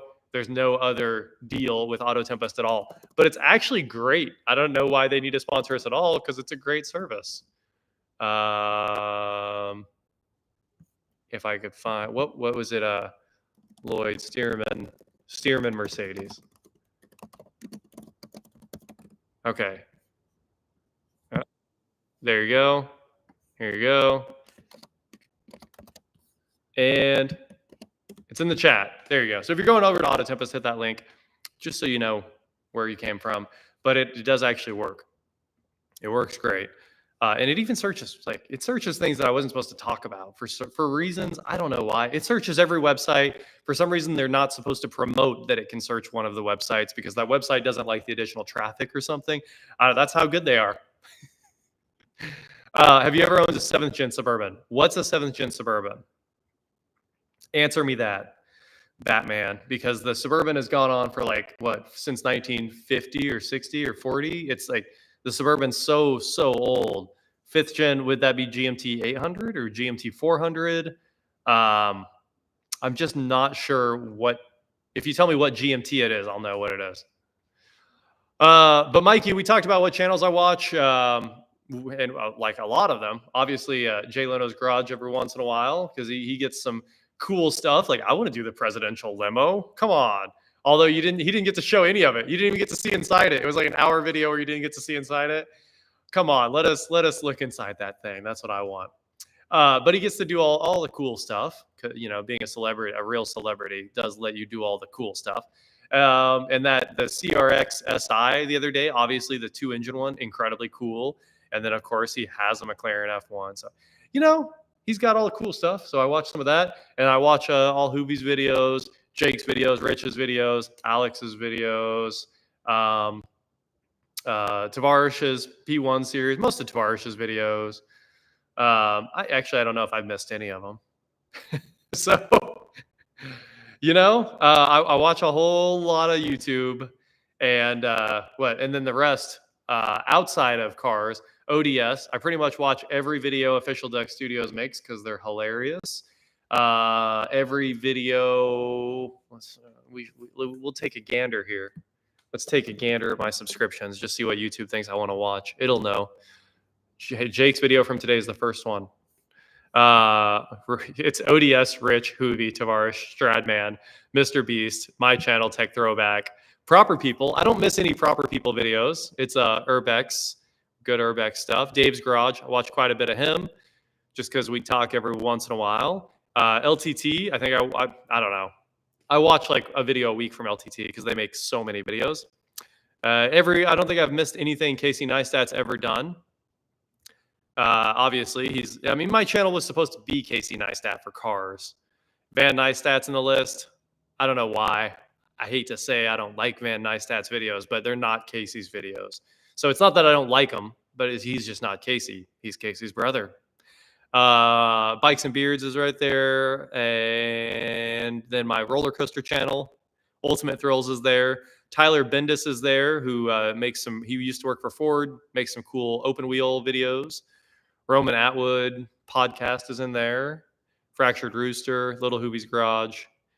That's most of the channels. There's a lot more subscriptions. My gosh, I didn't know I was even subscribed to that many channels.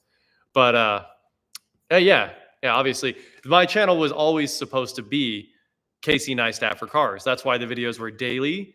They used to be very well produced. Like the production used to look a lot more like Casey Neistat. And it worked. Like, I mean, you guys all loved the early videos. And now it's more of just a daily vlog working on cars. But back then it was more produced, more conceptualized videos instead of we're going to go buy a car and work on it. But it was just Casey Neistat for cars. That was the goal. I've seen like one or two of Pine Hollow Auto Diagnostics videos. I don't work like that. You know, he works from a very technical perspective. Sorry if there's static. I think the static was me touching my touchpad. So it shouldn't be now. Is it better now? Hopefully it's better. Sorry if there is. Yeah, the EXP was great. That was a cool series. I forgot where I was going with that, other than this channel was supposed to be like a very fun Casey Neistat version of cars. Is there still microphone static? I don't know how. It's probably from me touching it. I bet there's like static electricity kind of dancing off the laptop. So sorry. So, so Pine Hollow, that's where we were at. Pine Hollow's diagnostics are very technical. Like, I love the way he does things, like putting pressure transducers on the exhaust, on the intake, and then, throwing a spark plug reference, some kind of crank reference into the oscilloscope, and then looking at them all to make sure everything matches up, to look for misfires or bad cylinders, dead cylinders, and stuff like that. I don't watch Throttle House. I don't watch any of the big media non-automotive-y thing, like Donut and Throttle House, and all those are not geared towards like car people. They're geared towards like sort of in it car enthusiasts, not people that rebuild engines and work on cars and stuff like that. So sorry about the static. I don't know what's going on with that. I literally have no idea how that could be happening. Nothing has changed. Literally nothing has changed. But yeah, Pine Hollow is his diagnostics are incredible and deep. My diagnostics are shoot from the hip because I've seen about everything on the planet. So once you've worked on everything, you should be able to shoot from the hip pretty darn well. And that's kind of how it always was, and that's kind of how it always will be for me. There you go. That's why I don't watch a lot of Pine Hollow. He's really good at what he does. But I'm like, I think this is what's going on, and we're going to start there. I've watched like one or two M539 videos. He just does BMWs, right? So, Donut has posted quite a few of the clips from my channel. They used to pull a lot of stuff from here. Do you get static when I lean forward? All right, what if I lean back? Is that better? Is the static gone? I bet it's got to be some kind of data issue with the audio buffering. I do watch quite a bit of MKBHD too. Random videos though, not all of them. Random videos. Yep. So I don't watch the enthusiasty-ish videos. Does YouTube try to? Yeah. It's not even YouTube doesn't try to pigeonhole you into making similar videos. Your audience doesn't watch videos that aren't the same as what you've been making forever. So that is, and obviously like YouTube recommends Project Farm to everybody. So I actually do watch quite a few things. Like what was the battery one the other day? I watched the battery update. I watch plenty of Project Farm. Who doesn't? It's crazy. Those videos are wild. He talks so fast. I thought I talked fast. Would you do a video series about top 10 tricks for diagnosing car? It's tough. I don't know. I don't know what those top 10 things would be. If you just jump in, like it's kind of a per model shoot from the hip kind of thing. So it helps if you kind of know what you're doing going into it, which is why I don't stray too far out of the cars I already know. So, but like I was saying, Rev Nation, if you leave behind the content that you're making too much, the audience doesn't watch it and the algorithm doesn't recommend it, and that's all there is to it. So if I went back to making the videos with the old chop, my views would skyrocket, basically. If I just did the old chop again, right back. No question. We could definitely go back to doing the exact same stuff that I was doing 2-3 years ago if I had the old chop, and everything would just change right back. What happened to Detail Bros? They broke up. I can talk about that one. Scott's in here. So Scott's probably, he posted a chat earlier. So shout out to that Scott, which is Detail Dude Scott. They're not together anymore, and he is detailing out of his new shop. And we went there the other day, and I threw a link to it in the video. Easy to trace all that down. It was the BMW 5 Series wagon wrap-up video, because Jake bought the 5 Series. I know everybody knows that. So, we went and detailed it, finished cleaning everything up. Jake is finishing up more things. Like there's a big update video coming where they change a bunch of things that people on the internet wanted to be changed. So the home videos actually do really well for me as well. So I love making the home videos. The shop build videos do the best though. Shop videos do better than the cars. If you guys want to know the truth. I think when I build the garage on this house, which is coming up very soon, those will do really, really well. But there's no doubt about it. The building, the shops, and garages do better than the house videos and the car videos. So yeah, I know a lot of people watch South Main. I see the comments. I see the comment. I don't watch them. I don't actually. I think I've seen like one of his videos once. But I just, not because I don't like him. The video was great. I just don't watch South Main. I get it. Everybody else does. AVE, we've all watched plenty of videos from him. He's pretty funny. It's kind of like Vice Grip Garage, where it's all not one-liners, but like idioms. It's all like idioms, but localized idioms for Canada. So AVE is obviously super funny. And Vice Grip has all his idioms, or they're kind of even his own sayings at that point. But yeah, Grindhard Plumbing, obviously great when they collaborate with other people. Every once in a while, I watch their videos on their own. There's a lot of creators out there, right? How am I supposed to watch all of them? Yeah, everybody would watch if I built another shop. There's no question. Those videos would kill. Epicenter Garage broke up. Obviously, Brian owns Epicenter Garage, but he doesn't have his editor anymore because he ended up getting another full-time job. So for a while, he decided to like quit his full-time job and just edit or make videos for people because he also makes Johnny's videos, and then he was making Brian's videos, and it was just too much on his plate, and that's why Epicenter Garage isn't making videos. But I am headed down there soon to manual swap his Ferrari 360 with him. So I think Epicenter Garage, a lot of it will be on this channel because I really want to manual swap a Ferrari, and I think you guys all want to watch that too. I know Dennis Collins from Gas Monkey. I've never watched his channel. I know a lot of people watch him, but I just haven't. I loved him on Gas Monkey, but I love Gas Monkey. We all probably love Gas Monkey, right? Like those were awesome. What a time to be alive. That was like when this channel started too, was Gas Monkey and Casey Neistat at the same time. So that's what we were watching every day was Casey Neistat because he was making daily videos, and Gas Monkey, and they were all incredible. I don't care who says they don't like Richard Rawlings. I like him, and I loved Gas Monkey. So that's all there is to it. Yeah, no video coming tonight because we've been on chat on this all night. Is the state car of Kansas Studebaker or Plymouth? Well, huge thanks for your super chat, Brooke. Bruce. I just combined Bruce Cook with Brooke. Sorry. I'm getting tired. Too much talking. But I don't know. Is there even a state car of Kansas? I have no clue. It's probably Studebaker, if anything. I would just assume. Were you a fan of Power Block back in the day? Power Block TV? Not really, because we never had cable. So we downloaded every episode of Gas Monkey, in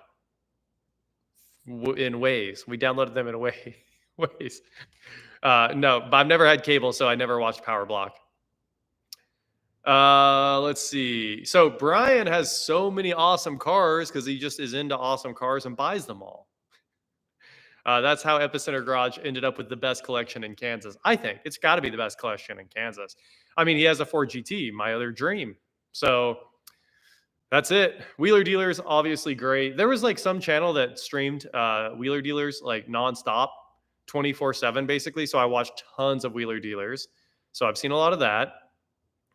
Yeah, that's true. Aaron and Richard together were the real Gas Monkey. And it was funny to watch the failure. What was the really failed? Like the really, really bad spinoff of Gas Monkey. The big guy that was in Gas Monkey. When he tried to make his show, it was the worst ever. I watched it. It was bad. And then Aaron's show wasn't good either. Like Gas Monkey was good because of Richard's personality, and then Aaron making it happen. And once they split up, it wasn't the same. That's for sure. So, that's what happened. Gas Monkey wasn't the same after that. You are not wrong at all. And, somebody asked how we built all the TVs, the TV wall at the old warehouse, the 20-foot TV wall out of 975-inch Samsungs. Misfit Garage, that's what it was called. I have all the episodes of Misfit Garage, and it's so bad. So bad. Woo! I do not have a Dreamcast for the tech channel. I badly need a Dreamcast. And the 9TV thing, there's videos of all of this, right? We made a video every day while we were building the TV wall. You can go back and look at it all. But it's just a bunch of Unistrut tied into the steel frame of the building, all the purlins that run along the side. So there's Unistrut hanging full pieces hanging down, and then we built a grid out of it. And then on the grid, we put Unistrut nuts in and mounted the TV mounts to that. And we did that by doing them one after another in rows. So it was like one row, or I think we might have done vertical rows. I think they had to be vertical because when you put the TV on, right, the TV has to come down and then lock on, right? You always put the top on and then the bottom locks on. So to do it, you have to build. Which way do you have to build? Top down, bottom up? I think it's top down. You start at the top one or something like that. You put one TV on, and then you put the next one on, and you fit it, and then you make adjustments, and then you fit it, and then you make adjustments. It took 40 full hours to build that TV wall, and it's a nightmare. And there are probably better ways to grid that out, but we did it for $1,000 in Unistrut and $400 in TV mounts. So I feel like that's the cheapest way to do it and make sure nothing ever happens. Like, it's failure proof. Everything is red Loctited together. It will never come down. The TV wall weighed over 1,000 pounds. It pulls like 22 amps when all the TVs are on. It needed 2 circuits to run. There was a lot that went into that thing. I think it was a huge achievement. So shout out to Hooters for making that happen with me. That's how you do it. You do it in trial and error, and you just spend time. So that's all there is to it. You just go out there and do it. That's all there is to any of it. Go out there and do it. We did add outlets in the top of this shop to start adding TVs again, but if I do it, it'll be a single 100-inch. We will not be doing a 20-foot TV. Nick, you got a couple Dreamcasts? I would love to have a Dreamcast. Maybe you shoot me an email. I don't know what you want for one, but I'm looking for a complete one with the modem. I'd love to have the modem and maybe the MCU. I'd love to have all the Dreamcast stuff because we need to make a video on it, obviously. I don't know if I'll ever play it, but we will definitely be making some videos about that. Golden Ratchet is somebody asked what's the most useful tool in my shop. Yeah, also the F40 on Gas Monkey was great. It was an amazing series. The most useful tool in the shop is probably the Milwaukee M18 Impact because it's the problem solver, right? It's always the one that you have to go to.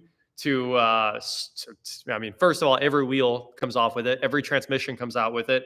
Every stubborn bolt comes out with it. I just put a 3/8 adapter on it and run it on the Big Impact. The Big Impact solves all problems. You're going to need that. VMU, not MCU. Yeah, shoot me an email. It's WatchJRGo@gmail. Let's get together, Nick. So either the M18 one or now the Hercules one. I love the Hercules one. It's the only one I've been using because my Milwaukee one's been in my truck for like a year, and that means I haven't used it in a year. It's been a year since I've used the Milwaukee one. But there we go. This has replaced it. Here's what I don't like. Let's talk about it. It weighs too much. That's what I don't like. The Milwaukee one. So first, this has 100 foot-pounds more of breakaway torque. The Milwaukee, the old one. I have the old one. I have the Gen 1 M18, or I don't know, the last one, not the current one.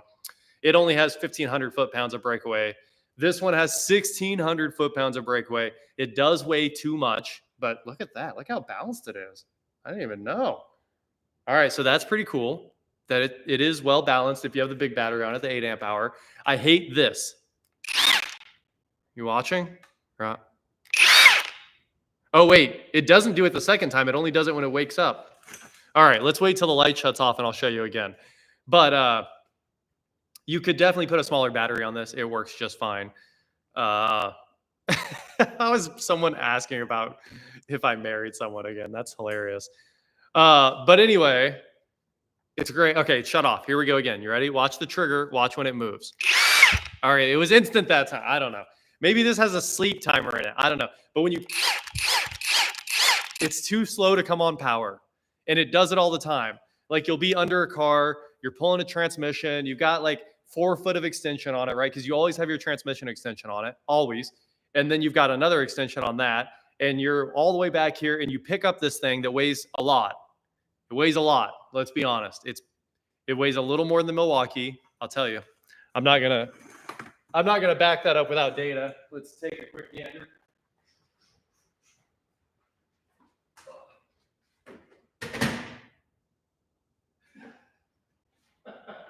Oh my gosh! Guys, it weighs 8 pounds and that's 9 pounds. This thing weighs 9 pounds. Anyway, the Milwaukee probably weighs, maybe the Milwaukee weighs a pound less because you can tell the difference.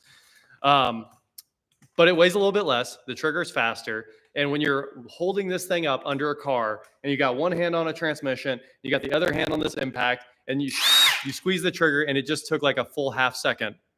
That is not okay. I love this thing. It's really the only impact I've been using for the last year other than my 3/8 Milwaukee, but it weighs a lot and it's a little slow on the trigger. Those are my only complaints. It costs a lot less than Milwaukee. So maybe buy this one.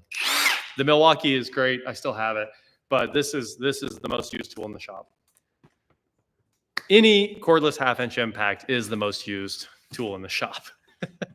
I use them like crazy.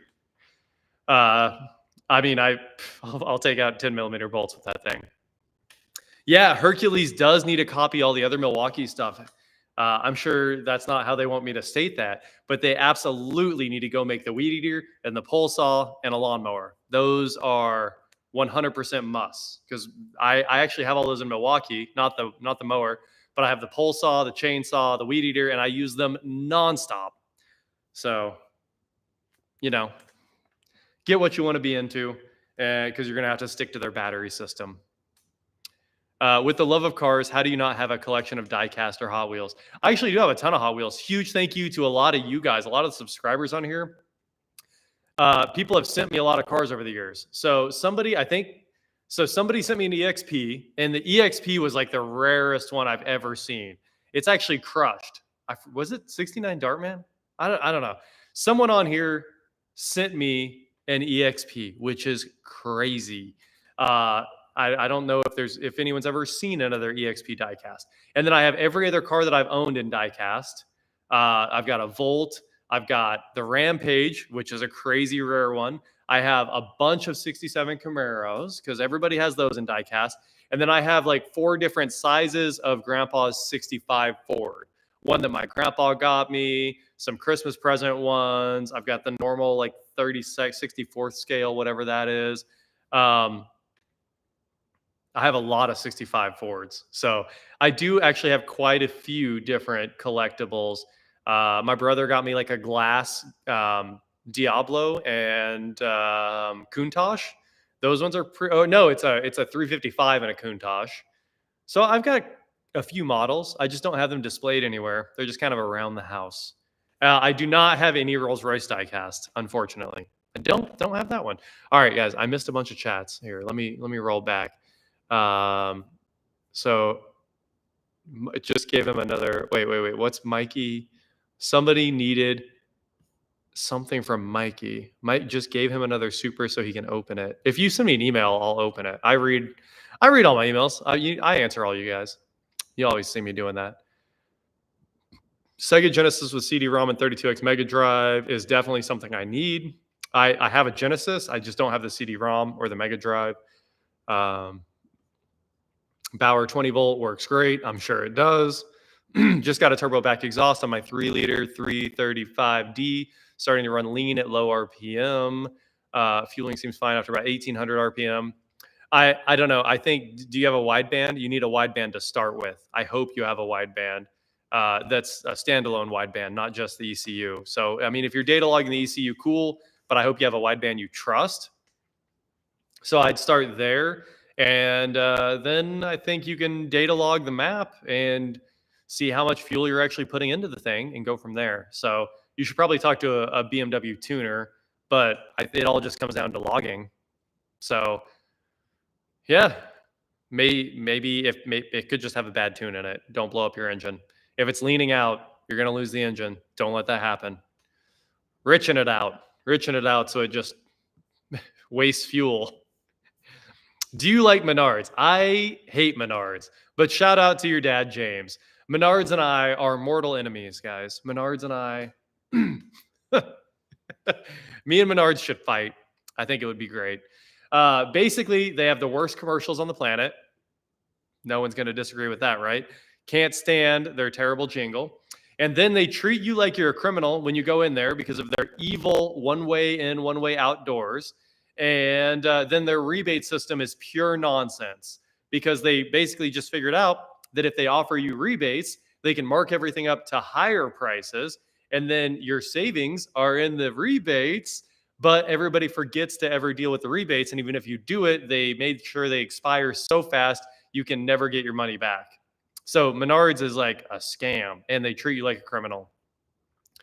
So that's my take on Menards. And I also hate that you can't park anywhere near where you have to go out. They make sure you can only park at the indoor, or if you park at the outdoor, you have to walk around the entire store to get back out to the outdoor. It's just, Menards ain't it. Home Depot and Lowe's are it. And honestly, it's just Lowe's. I assume each year I spend close to 20,000 at Lowe's. It's probably been, this year, it's probably been closer to like 30 or 40 at Lowe's.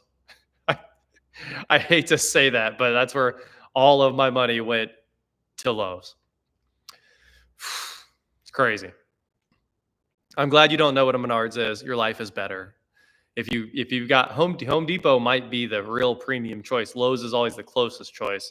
But Home Depot is still a better experience than Lowe's. Lowe's is they're trying to have worse customer service. They're working really hard at it. Costco's fine. Whatever. Let Costco be Costco. They just need to get rid of all the receipt people. All the receipt checking people need to be banned from every store. Walmart gave up on that for the most part, right? They know better. They had to stop. And then Sam's and Costco are still checking receipts. But Sam's is switching to that digital cart checking system, and that's fine. If you want to use technology to scan my cart and see if it matches what I paid for, cool. That's fine. But you cannot have a person trying to look at items in my cart and checking a receipt. I got stuff to do. I'm trying to leave your store. So if Walmart checks, you can just walk out though. Sam's will their people at Sam's will try to run in front of you and stop you. Walmart, you can just blow by them. Who cares? Yeah. Oh yeah, Lowe's has terrible customer service for the most part too. They always try to ask if you need help, and you're like, no, I don't need your help. I need you to go find this item that's not on the shelf. They can't do that. But they can sure offer opinions. Anyway, all the stores that check receipts have to stop checking receipts. That has to, an end has to be put to that nonsense practice. So if Walmart tries to check your receipt, walk past. They actually are taught not to do anything. So if you just stare at them, you're fine. So, and what's funny is they only waste honest people's time. The criminals don't care at all. The criminals are 100%. People that stole their whole cart are not stopping. But then the people that paid are the people that they waste your time and try to check your receipt. And I know Costco still checks receipts, but they're switching to the digital thing too. It will AI will scan your cart and compare it to the receipt automatically. Everything will be fine. I'm cool with that. Totally cool with that. It's not wasting anyone's time. It's not treating you like a criminal. They'll know if they're shrink, and everything works out at the end of the day. But we do get tornadoes around here. I've made a few videos about tornadoes almost taking my houses out. Yeah, it is, isn't it? It's so much easier to bother honest people than criminals. And it's fine if the security thing goes off and they want to check. Cool, we're good. But it's my time after I'm walking out with a bag and a receipt, checking it. Not how it's going to go. It's not going to work. Walk right past all the Walmart receipt checkers.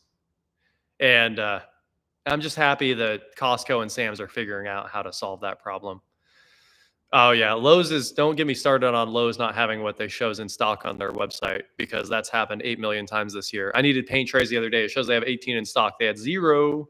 They have 0. I drove there twice to get them. Walmart runs over you with pallet jacks. Never happened to me. It's never happened to me. But I used to work at Dillon's back in the day, many years ago, when I was 18, and we would have pallet jack races around the store. Dillon's wasn't 24 hours then, so we'd be in there at night stocking the shelves. And then after a while, we'd unload a pallet onto the shelves and hop on the pallet jacks and go for a nice race. And, you get a good lap all the way around the store. You're flying. And we've definitely, the 46 guy, they absolutely check random people's receipts in America. And it's insane. They only check people that actually paid for their stuff, because everyone else just runs out the door. So, but pallet jack races at Dillon's were the time. It's Kroger, depending on where you're at. Kroger, King Soopers, Dillon's, whatever. I love the pallet jack races. What a great time. The thing is, the floor guys had to come in after us and fix the floors, because the pallet jacks would leave black marks. They'd have to repolish that section where we would drift. But if you ever want to race me on a pallet jack and it's drifting, I'm probably going to win. I've got a lot of pallet jack racing time in.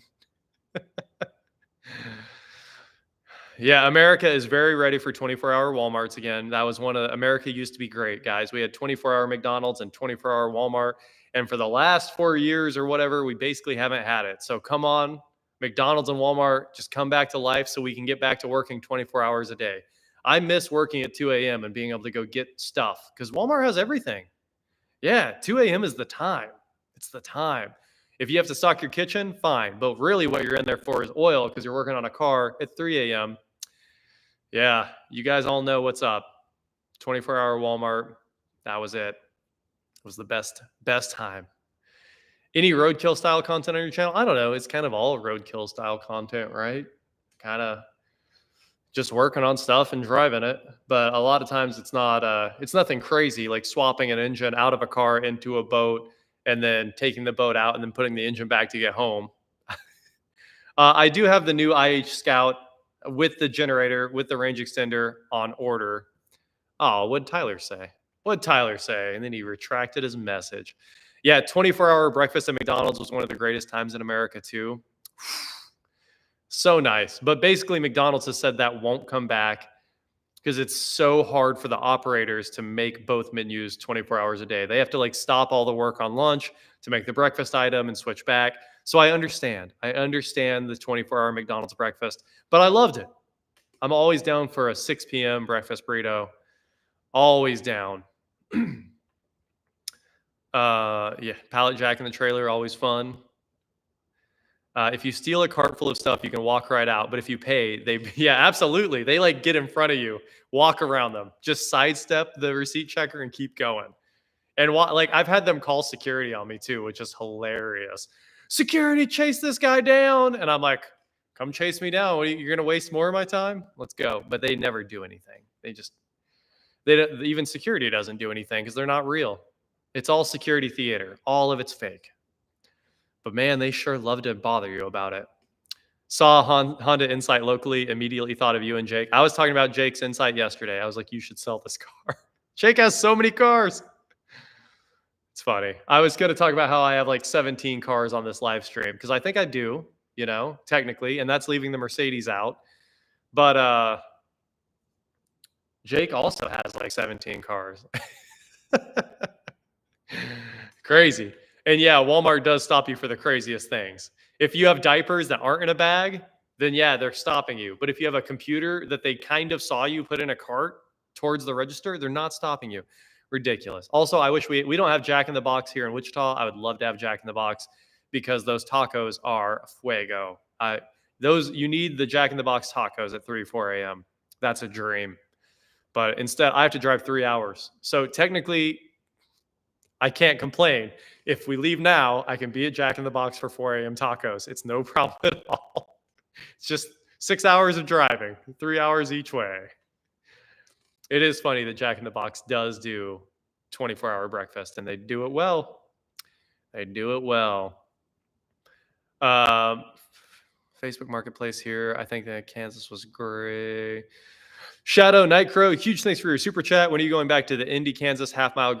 So I was going to go to the half mile this year, but I forgot what I was going to take. I think I had something because Indy is always like right on my birthday. It's like beginning of June. So I'm a big fan of Shift Sector. All those guys are awesome. And I've got a lot of friends there every year, and I just don't know what I was going to take. I think I had something fast enough to take this year. Maybe I was just bored and was going to take the Maserati because it's not fast, but it would be fun to make a couple passes.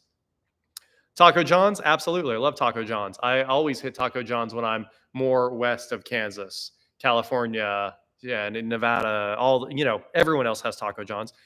So that's always good. I'll basically try everything on the planet. So yeah, love food's just good. All the food. Yeah, there's a lot of fast food places Kansas doesn't have. Yeah, I also low-key hate Whataburger. Maybe even high-key hate Whataburger, man. Shout out to Mikey for that, because Whataburger is just Sonic. Go to Sonic, get a number one, go to Whataburger, try them both. They're the same. There's no difference. Whataburger just has spicy ketchup, and I don't get the spicy ketchup. So there you go. I haven't had Jollibee. Really want to have Jollibee. Have had Pollo Loco. Love that.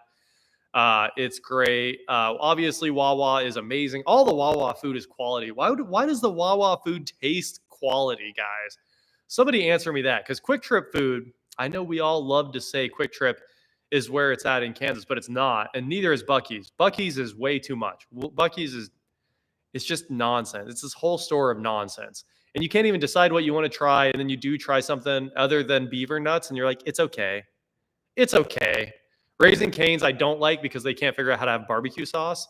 So Raising Cane's is not it for me. I love their chicken. I wish they had real sauce. If I took sauce to Raising Cane's, fire. So you can fix Raising Cane's, bring your own sauce. It's terrible that you have to do that. But anyway, Wawa's food's the best. It's better than Buc-ee's. It's better than Quick Trip. Wawa food makes you feel like you're healthy. I don't know why. It's good.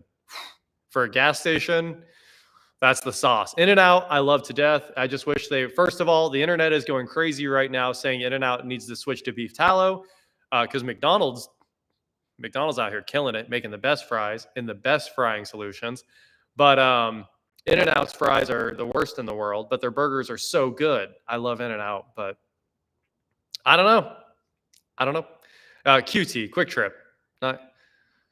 Quick Trip's what we're talking about. Wawa is definitely better than, of course, Whataburger is better than McDonald's and Burger King. It's like a premium option.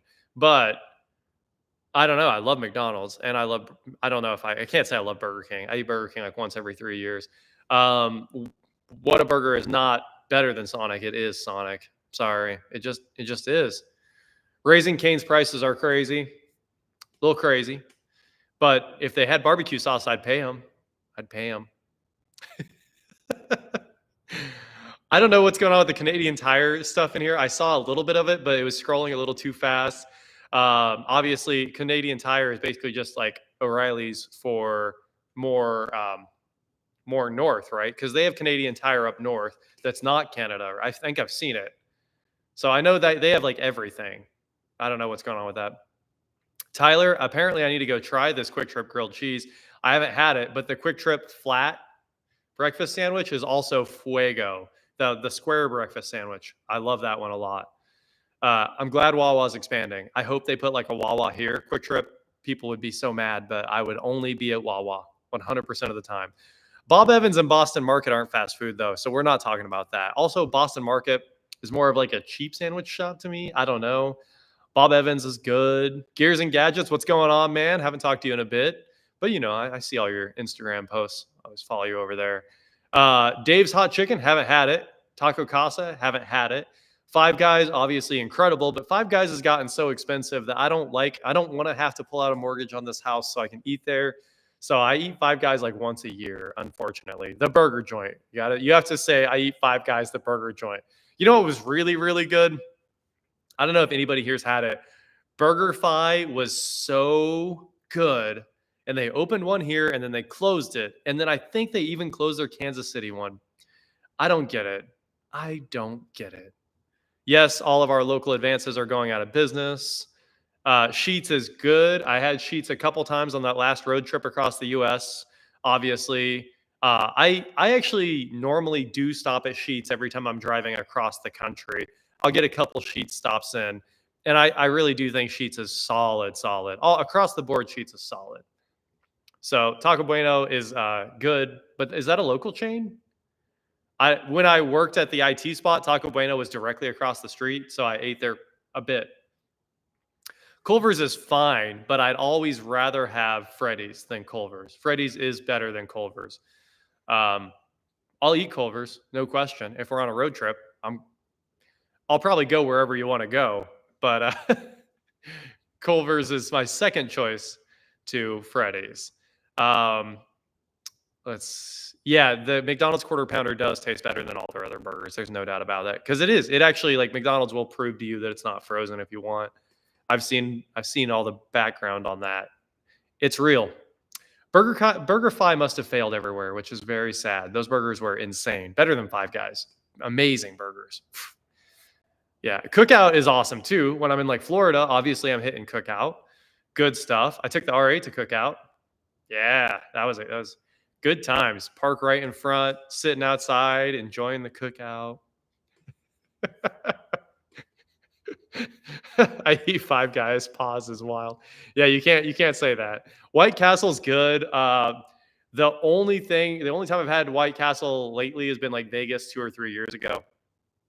I like White Castle, but it is White Castle, right? You eat White Castle because you want exactly that one thing, these onion tasting small burgers, and it's good, but it's not something I would go for consecutively, and we don't have it here. So I eat I eat whatever we were just talking about, White Castle, like once every 3 years. That's about how much. Yeah, Freddy's fries can't get cold. They're also the cheapest. Like the Freddy's fries are the worst grade of fries there possibly is. They basically order the cheapest fries there are, so it helps bump their margins up. But they taste incredible because they just do a good job. They just do a good job. IHOP does sell burgers. Shake Shack's incredible. I love Shake Shack to death. I just had Shake Shack on the way back through St. Louis. I actually eat a lot of Shake Shack. Actually, if I'm in Vegas, I probably go to Shake Shack before, and then Shake Shack's one of my heroes, obviously. So I've been to the original, the actual Shack in New York, across from the Flatiron Building. So I think that might have been my first Shake Shack experience. Was the original. Then Kansas City has one. I've been to that one. Love it. Been to the Vegas airport one. I've been to the Vegas, New York one. I've been to every one in New York, the subway station stop one over by the Flatiron Building, the other one on like 6th Street, the Uptown one in Manhattan. I mean, I'm a big Shake Shack fan. I've been to the one in Nashville. I take everybody to Shake Shack if they haven't been. I'm like, come on, guys, have you not been to this place? It's so good. And I also feel like it's healthy, right? Because they were saying I need to eat healthy. Shake Shack is healthy. A Shake Shack of Mall of America? What a dream. I've never been to Mall of America, guys. So maybe that's what we need to do. Where do we go? Where do we go buy a car at Mall of America so I can go eat at that Shake Shack? Actually, somebody just tag Shake Shack and tell them that we need to put this together this should be a collaboration. No, Shake Shack does have a vegetarian burger, but I've never ate that. I just get the normal Shack burger. So, oh yeah, and I went to the other one in KC the other day. I think Shake Shack only has like 40 locations, and I think I've been to over half. So, a lot of those. Yeah. Wawa's staff is incredible, and their food is incredible. Yeah, I've been to the Plaza and the Leawood Shake Shacks now. So the Plaza one was the first one. The Leawood one's new. We went there when we went to the boat show. Went there again the other day. Yeah. That's where it's at, guys. That's where it's at. If you haven't been to Shake Shack, go. You'll love it. Shakes are good. Lemonade's good. Burger's good. Fries good. They don't miss. But they're getting bigger, so they're going to start missing. So if you want to go, right, go now. Because when they blow up, it's going to get worse. Especially the airport ones. It can only get worse. So I'm glad that I experienced them at their peak. Chick-fil-A has good service and food. There's no doubt about it. Chocolate cake Sally's. That sounds good. I'd love to go get that. Obviously, when I'm in Chicago, I go to all the places Alex wants to go. So I've been to most of the Chicago musts, like Portillo's and whatever the pizza place is. I forgot what that is, the chain. Obviously, I've been there. You know, that there's a restaurant in the FBO Alex likes to go to, the FBO at the private airport, that has really good food. So we drive over there just to eat there. I think we took his Grand National or something last time. That was fun. You know, I try to eat at all the places that are, you know, you have to eat at in the city. So, oh, Giordano's, yeah, absolutely. Had all that. I had all of it. We got the sampler so I could try it all. Jersey Mike's or Jimmy John's? None. Firehouse every time. Firehouse is the way for the sandwiches. Portillo's, yes. Portillo's is barely decent. It was fine. I liked the food, honestly. I liked it, but it wasn't mind-blowing, and everyone said it was mind-blowing. Yeah, Arby's is food. I mean, their fries are incredible, so that's where Arby's is at. Opinion on the 2023 Kia Forte GT manual. First, my buddy Heath has exactly that car, a 23 Forte GT manual with an exhaust and a tune, and it's a manual. And he brought it over the other day, and it was awesome. I was mind blown at how good that thing was. So I would drive that Kia, and it makes a bunch of power. And I think he has like medium pops and bangs, which is hilarious. Honestly, it's a good looking car. I think it's going to be very reliable for the first 150,000 miles. So why wouldn't you buy it if that's what you're into? The only thing is I think he paid MSRP close to it. And I know he's upside down like five, maybe a little more. So be careful. There might be some Kia Forte depreciation because that GT manual is like the peak, the most expensive one. No, his is white, and it's great. It's great. Okay, so the food convo is hilarious. I love all these comments. They do have Jersey Mike's in Wichita. I avoid that because we have Firehouse. Obviously, Firehouse is the premium. Smashburger was amazing. All the Smashburgers pulled out of Wichita. I was a fan. It didn't do well here. Expensive burger chains don't do well here. They collapse immediately. Fuzzy's is not incredible. Fuzzy's Tacos. So Lee was talking about that here. What was incredible was Torchy's. But Torchy's closed Wichita. It was Wichita's YouTube like food capital. We all ate there all the time. Elliot and Jake and I ate at Torchy's like every week. Hoovy would be there with like everybody would be at Torchy's with us. It was the best. Of course, I love all the seasonings, all their flavors. Like they came up with really cool tacos. And then they gave up on us. They closed all their locations. And it's just so sad. I mean, now we drive to Kansas City to eat Torchy's. But yeah, Fuzzy's is not special at all. I don't even know. It's like bland or it's too spicy. They don't make anything special. We still have Fuzzy's. How sad is it that we got to keep Fuzzy's and lost Torchy's? I've been to Johnny Rockets once. I don't remember it at all. I think it was like normal American food, right? I don't know. Yeah, if you were giving me a toss up between a Kia Forte GT and a GLI, I would take the GLI because I could have a dual clutch. And I'm sure the Forte without the manual it's probably a CVT. It might be a traditional automatic. I don't actually know offhand. I don't know Kia's lineup inside and out. But I do know if you're buying a GLI, you're getting a dual clutch, and I'm absolutely taking a Volkswagen dual clutch because they're bulletproof. I mean, look at the Audi and the Huracan. All right, Huracan. Those are all bulletproof. They know how to make a dual clutch. Yep, Torchy's has 2 locations in KC. Always go to that one at that location with the giant roof. I forget what it is. Sound system on the Kia was good too. You're right. Also good.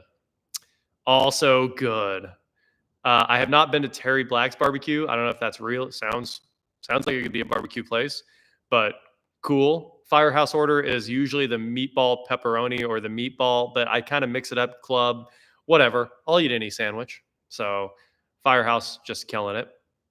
Haven't heard of Habit. I go to Long John Silver's once every 3 years. That's the rule. I'm sure you guys all know the Long John Silver's rule. You can't go more than once every 3 years. I think it said it in the Constitution. It was some book like that. It could have been the Bill of Rights, but it says Long John Silver's is allowed once every 2 to 3 years. So you got to go. You got to go every once in a while, get the fish chicken meal and see if it changed. Sorry, I don't eat salads. Only my food eats salads. I will eat salads at Arby's. Arby's has that farmhouse salad with the chicken in it. That's why I would go to Arby's. That one's pretty good. Okay, well, if the Kia Forte GT Auto is a dual clutch, that's pretty cool. That's pretty cool. Every 3 years is what your lawyer said. I believe it. I could see every 3 years. It's roughly how much I eat at Burger King too. Once every 3 years. Every 900 days, I stop in. Yeah, I'll eat sushi, but it needs to be cooked sushi for the most part. I prefer the meat cooked sushi, not raw fish. I have had some good sushi, but I avoid it if it's not from the sushi places, Nobu and Uchi. So Dairy Queen, I've got a friend that owns the Dairy Queen beside my house over here. So yeah, I eat there. Got to give them business. Got to support the friends. Hyundai Elantra in, I'm sure, is amazing because I've driven Hyundai Veloster in and it was a blast. The Veloster in put a smile on my face forever. SRT4 or Cobalt SS, it's a complete toss-up. I've had both, basically. Cobalt SS and SRT4 were Eric's brothers, and then Scott's. Scott, dad bought on this channel, also had a Cobalt SS. And all of those camped at my house for like periods of time. The SRT4 was always around, and we had more fun in that SRT4 than I think you should be allowed to have in a car. So SRT4 is always my number one. Everything Dodge made in the SRT line are some of the greatest cars ever, the old ones. Big SRT fan, and I think it's a toss-up between that and a Cobalt SS Turbo. Even though I've never driven a Cobalt SS Turbo. It's the fast one. I've always driven supercharged ones. But yeah, Panda's fine. Panda is food. Panda's like Chinese food when you're on a road trip, and fine. I'll take it. There's no world where I'll drive any PT Cruiser over a Kia. I'll take any Kia over a PT Cruiser. Any Kia. I can say that with confidence. I'm not a PT Cruiser fan. Ramen is that new Cube Ramen here in Wichita. It's spelled like Caillou Ramen, but it's a chain, and I like it. So if you want ramen, that's probably it, because it's got an experience. You sit in the cubes. You guys know how it is. Veloster in Grin mode, obviously amazing. Everything Hyundai makes with an in package is incredible. They don't miss. They're just good cars. So yeah, I already ate. So luckily I won't be starving. I had Taco Shop, which none of you guys have because it's a Wichita only chain and there's only 4 locations. So I went to the Taco Shop. Now, I don't eat there very often either, but that's where I had dinner, and I'm good right now. Dairy Queen chicken strips aren't trash, though. They get a pass. Dairy Queen chicken strips are okay. Okay. I do have the Scout on order. If you follow me on Twitter, you already know that it's pre-ordered. Who knows if I'll go through with it. It's one of those refundable deposits. I wanted to be in, and I wanted to be in early so I can get an early allocation if I want it. But the new Scout, I think, looks incredible, and there's a chance I go through with that pre-order. I'm glad I didn't get the Lightning, because I wouldn't want to be $50,000 upside down. But, I pre-order all the EVs when they come out just to make sure if it's going to be good, I get an allocation. I got screwed on the Cybertruck, though, because the website wouldn't let me in. So I would have had a really late allocation, and everybody had already made all their videos. No, I probably won't power my house off the Scout. We actually can power the house with those Anker Solix batteries. We made a video about that. So I've got enough batteries to run this house for a long time. I don't need the car to back up the house as well.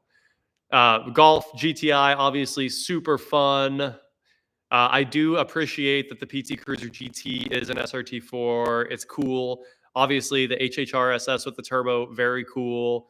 I like that thing. Factor meals, back on the food subject, we did an integration with Factor, and they sent me a bunch of them, and they were all amazing. And I wish they would sponsor me more. Apparently, not enough people subscribed. Let me go find the link. Let's see. I think I can find it like that. Factor meals. Oh, come on. I somehow typed that into Finder and not. Is the link there? Come on. I don't know. The promo code's probably WatchJRGo. It's probably WatchJRGo. So if you want to subscribe to Factor, I think it was great. Try promo code WatchJRGo, because I wish they would sponsor me again, because I want to eat more of their food. I just don't subscribe to it, because if I did, I've literally spent like 1 million hours trying to figure out the math on having pre-meal prepped meals. But first of all, it's going to cost more than eating out for every meal, which everyone knows that I eat out every meal. So, oh yeah, I should search for Factor 75. Let's see. WatchJRGo. You guys could search. What do you need me to search for? WatchJRGo Factor 75. It's not there. It didn't pop up. Sorry. But anyway, the food was incredible, and I actually think it's probably really good for you. But it was going to cost like $3,000 a month to switch to Factor for every meal. So I didn't, because I want to switch for every meal. And it's more than I spend on food by a lot. But it's good for you. So what are you going to do? Razor Rambler 16s are super fun. Is that a scooter? Sounds cool. Nissan Titan, obviously, I love all my Titans. I'm a first gen Titan guy. I've had a lot of them. I have another one. We should make a video about it. It's right outside of the shop. Somehow I always have a Titan first gen. How many Red Bulls have you had tonight? None. I stick to one energy drink per day, and I drink it in the morning instead of coffee, sugar free, everything free, you know. So I don't do 2 energy drinks a day. I need my heart to keep going for, you know, a reasonable amount of time. So nope, no dual energy drinks. Yeah, everything Factor makes looks really good. Q dude, you out of here. Have a good night. Sugar-free stuff does taste better. Yeah, Factor is just expensive when you're every mealing it. That's the thing, every mealing. Especially if you end up doing for 2 people, it's crazy. Yeah, I did just watch Dave's Garage's generator video where he's got like 30K out back, which is hilarious. I don't know anybody that needs a 30K, but that's just funny. The Saturn Ion Redline of Gabe's just sold, so he doesn't have that anymore. There were other questions about that. No, I do not have the Titanic. I have another Titan. Did I say Titanic? I have another first gen Titan. I don't know what Chi-Chi's is. The Cybertruck Foundation series bought after today's date have free supercharging. So it would be hilarious. I think they'll ban you because they do track if you're going V to G. So I do think they would ban you if so it's not close to a supercharger for me. Either direction, I have to drive 20 minutes to get to a supercharger. One way I have to pay because it's on the turnpike. The other way is 20 minutes south. But I could V to G after supercharging maybe 1 or 2 times before they would ban you. But you only get Foundation series free supercharging after today and only until the foundations are gone, which there's only a couple thousand left. 3,000 left? I think there's 3,000 left unsold. So yeah, you're not going to be doing that V to G thing. What happened to your dog? I don't actually have a dog. Never have had my own dog. So it wasn't my dog. New synthetic peach flavors hitting in energy drinks. I have had the peach monster. It's okay. It tastes a little too peachy. It's V and then the number 2G. It's vehicle to grid. That's what that means. It's where you take your car and power your house or power the grid, which is everyone will probably be doing soon. So everyone's cars will end up being the batteries that support the grid throughout everything.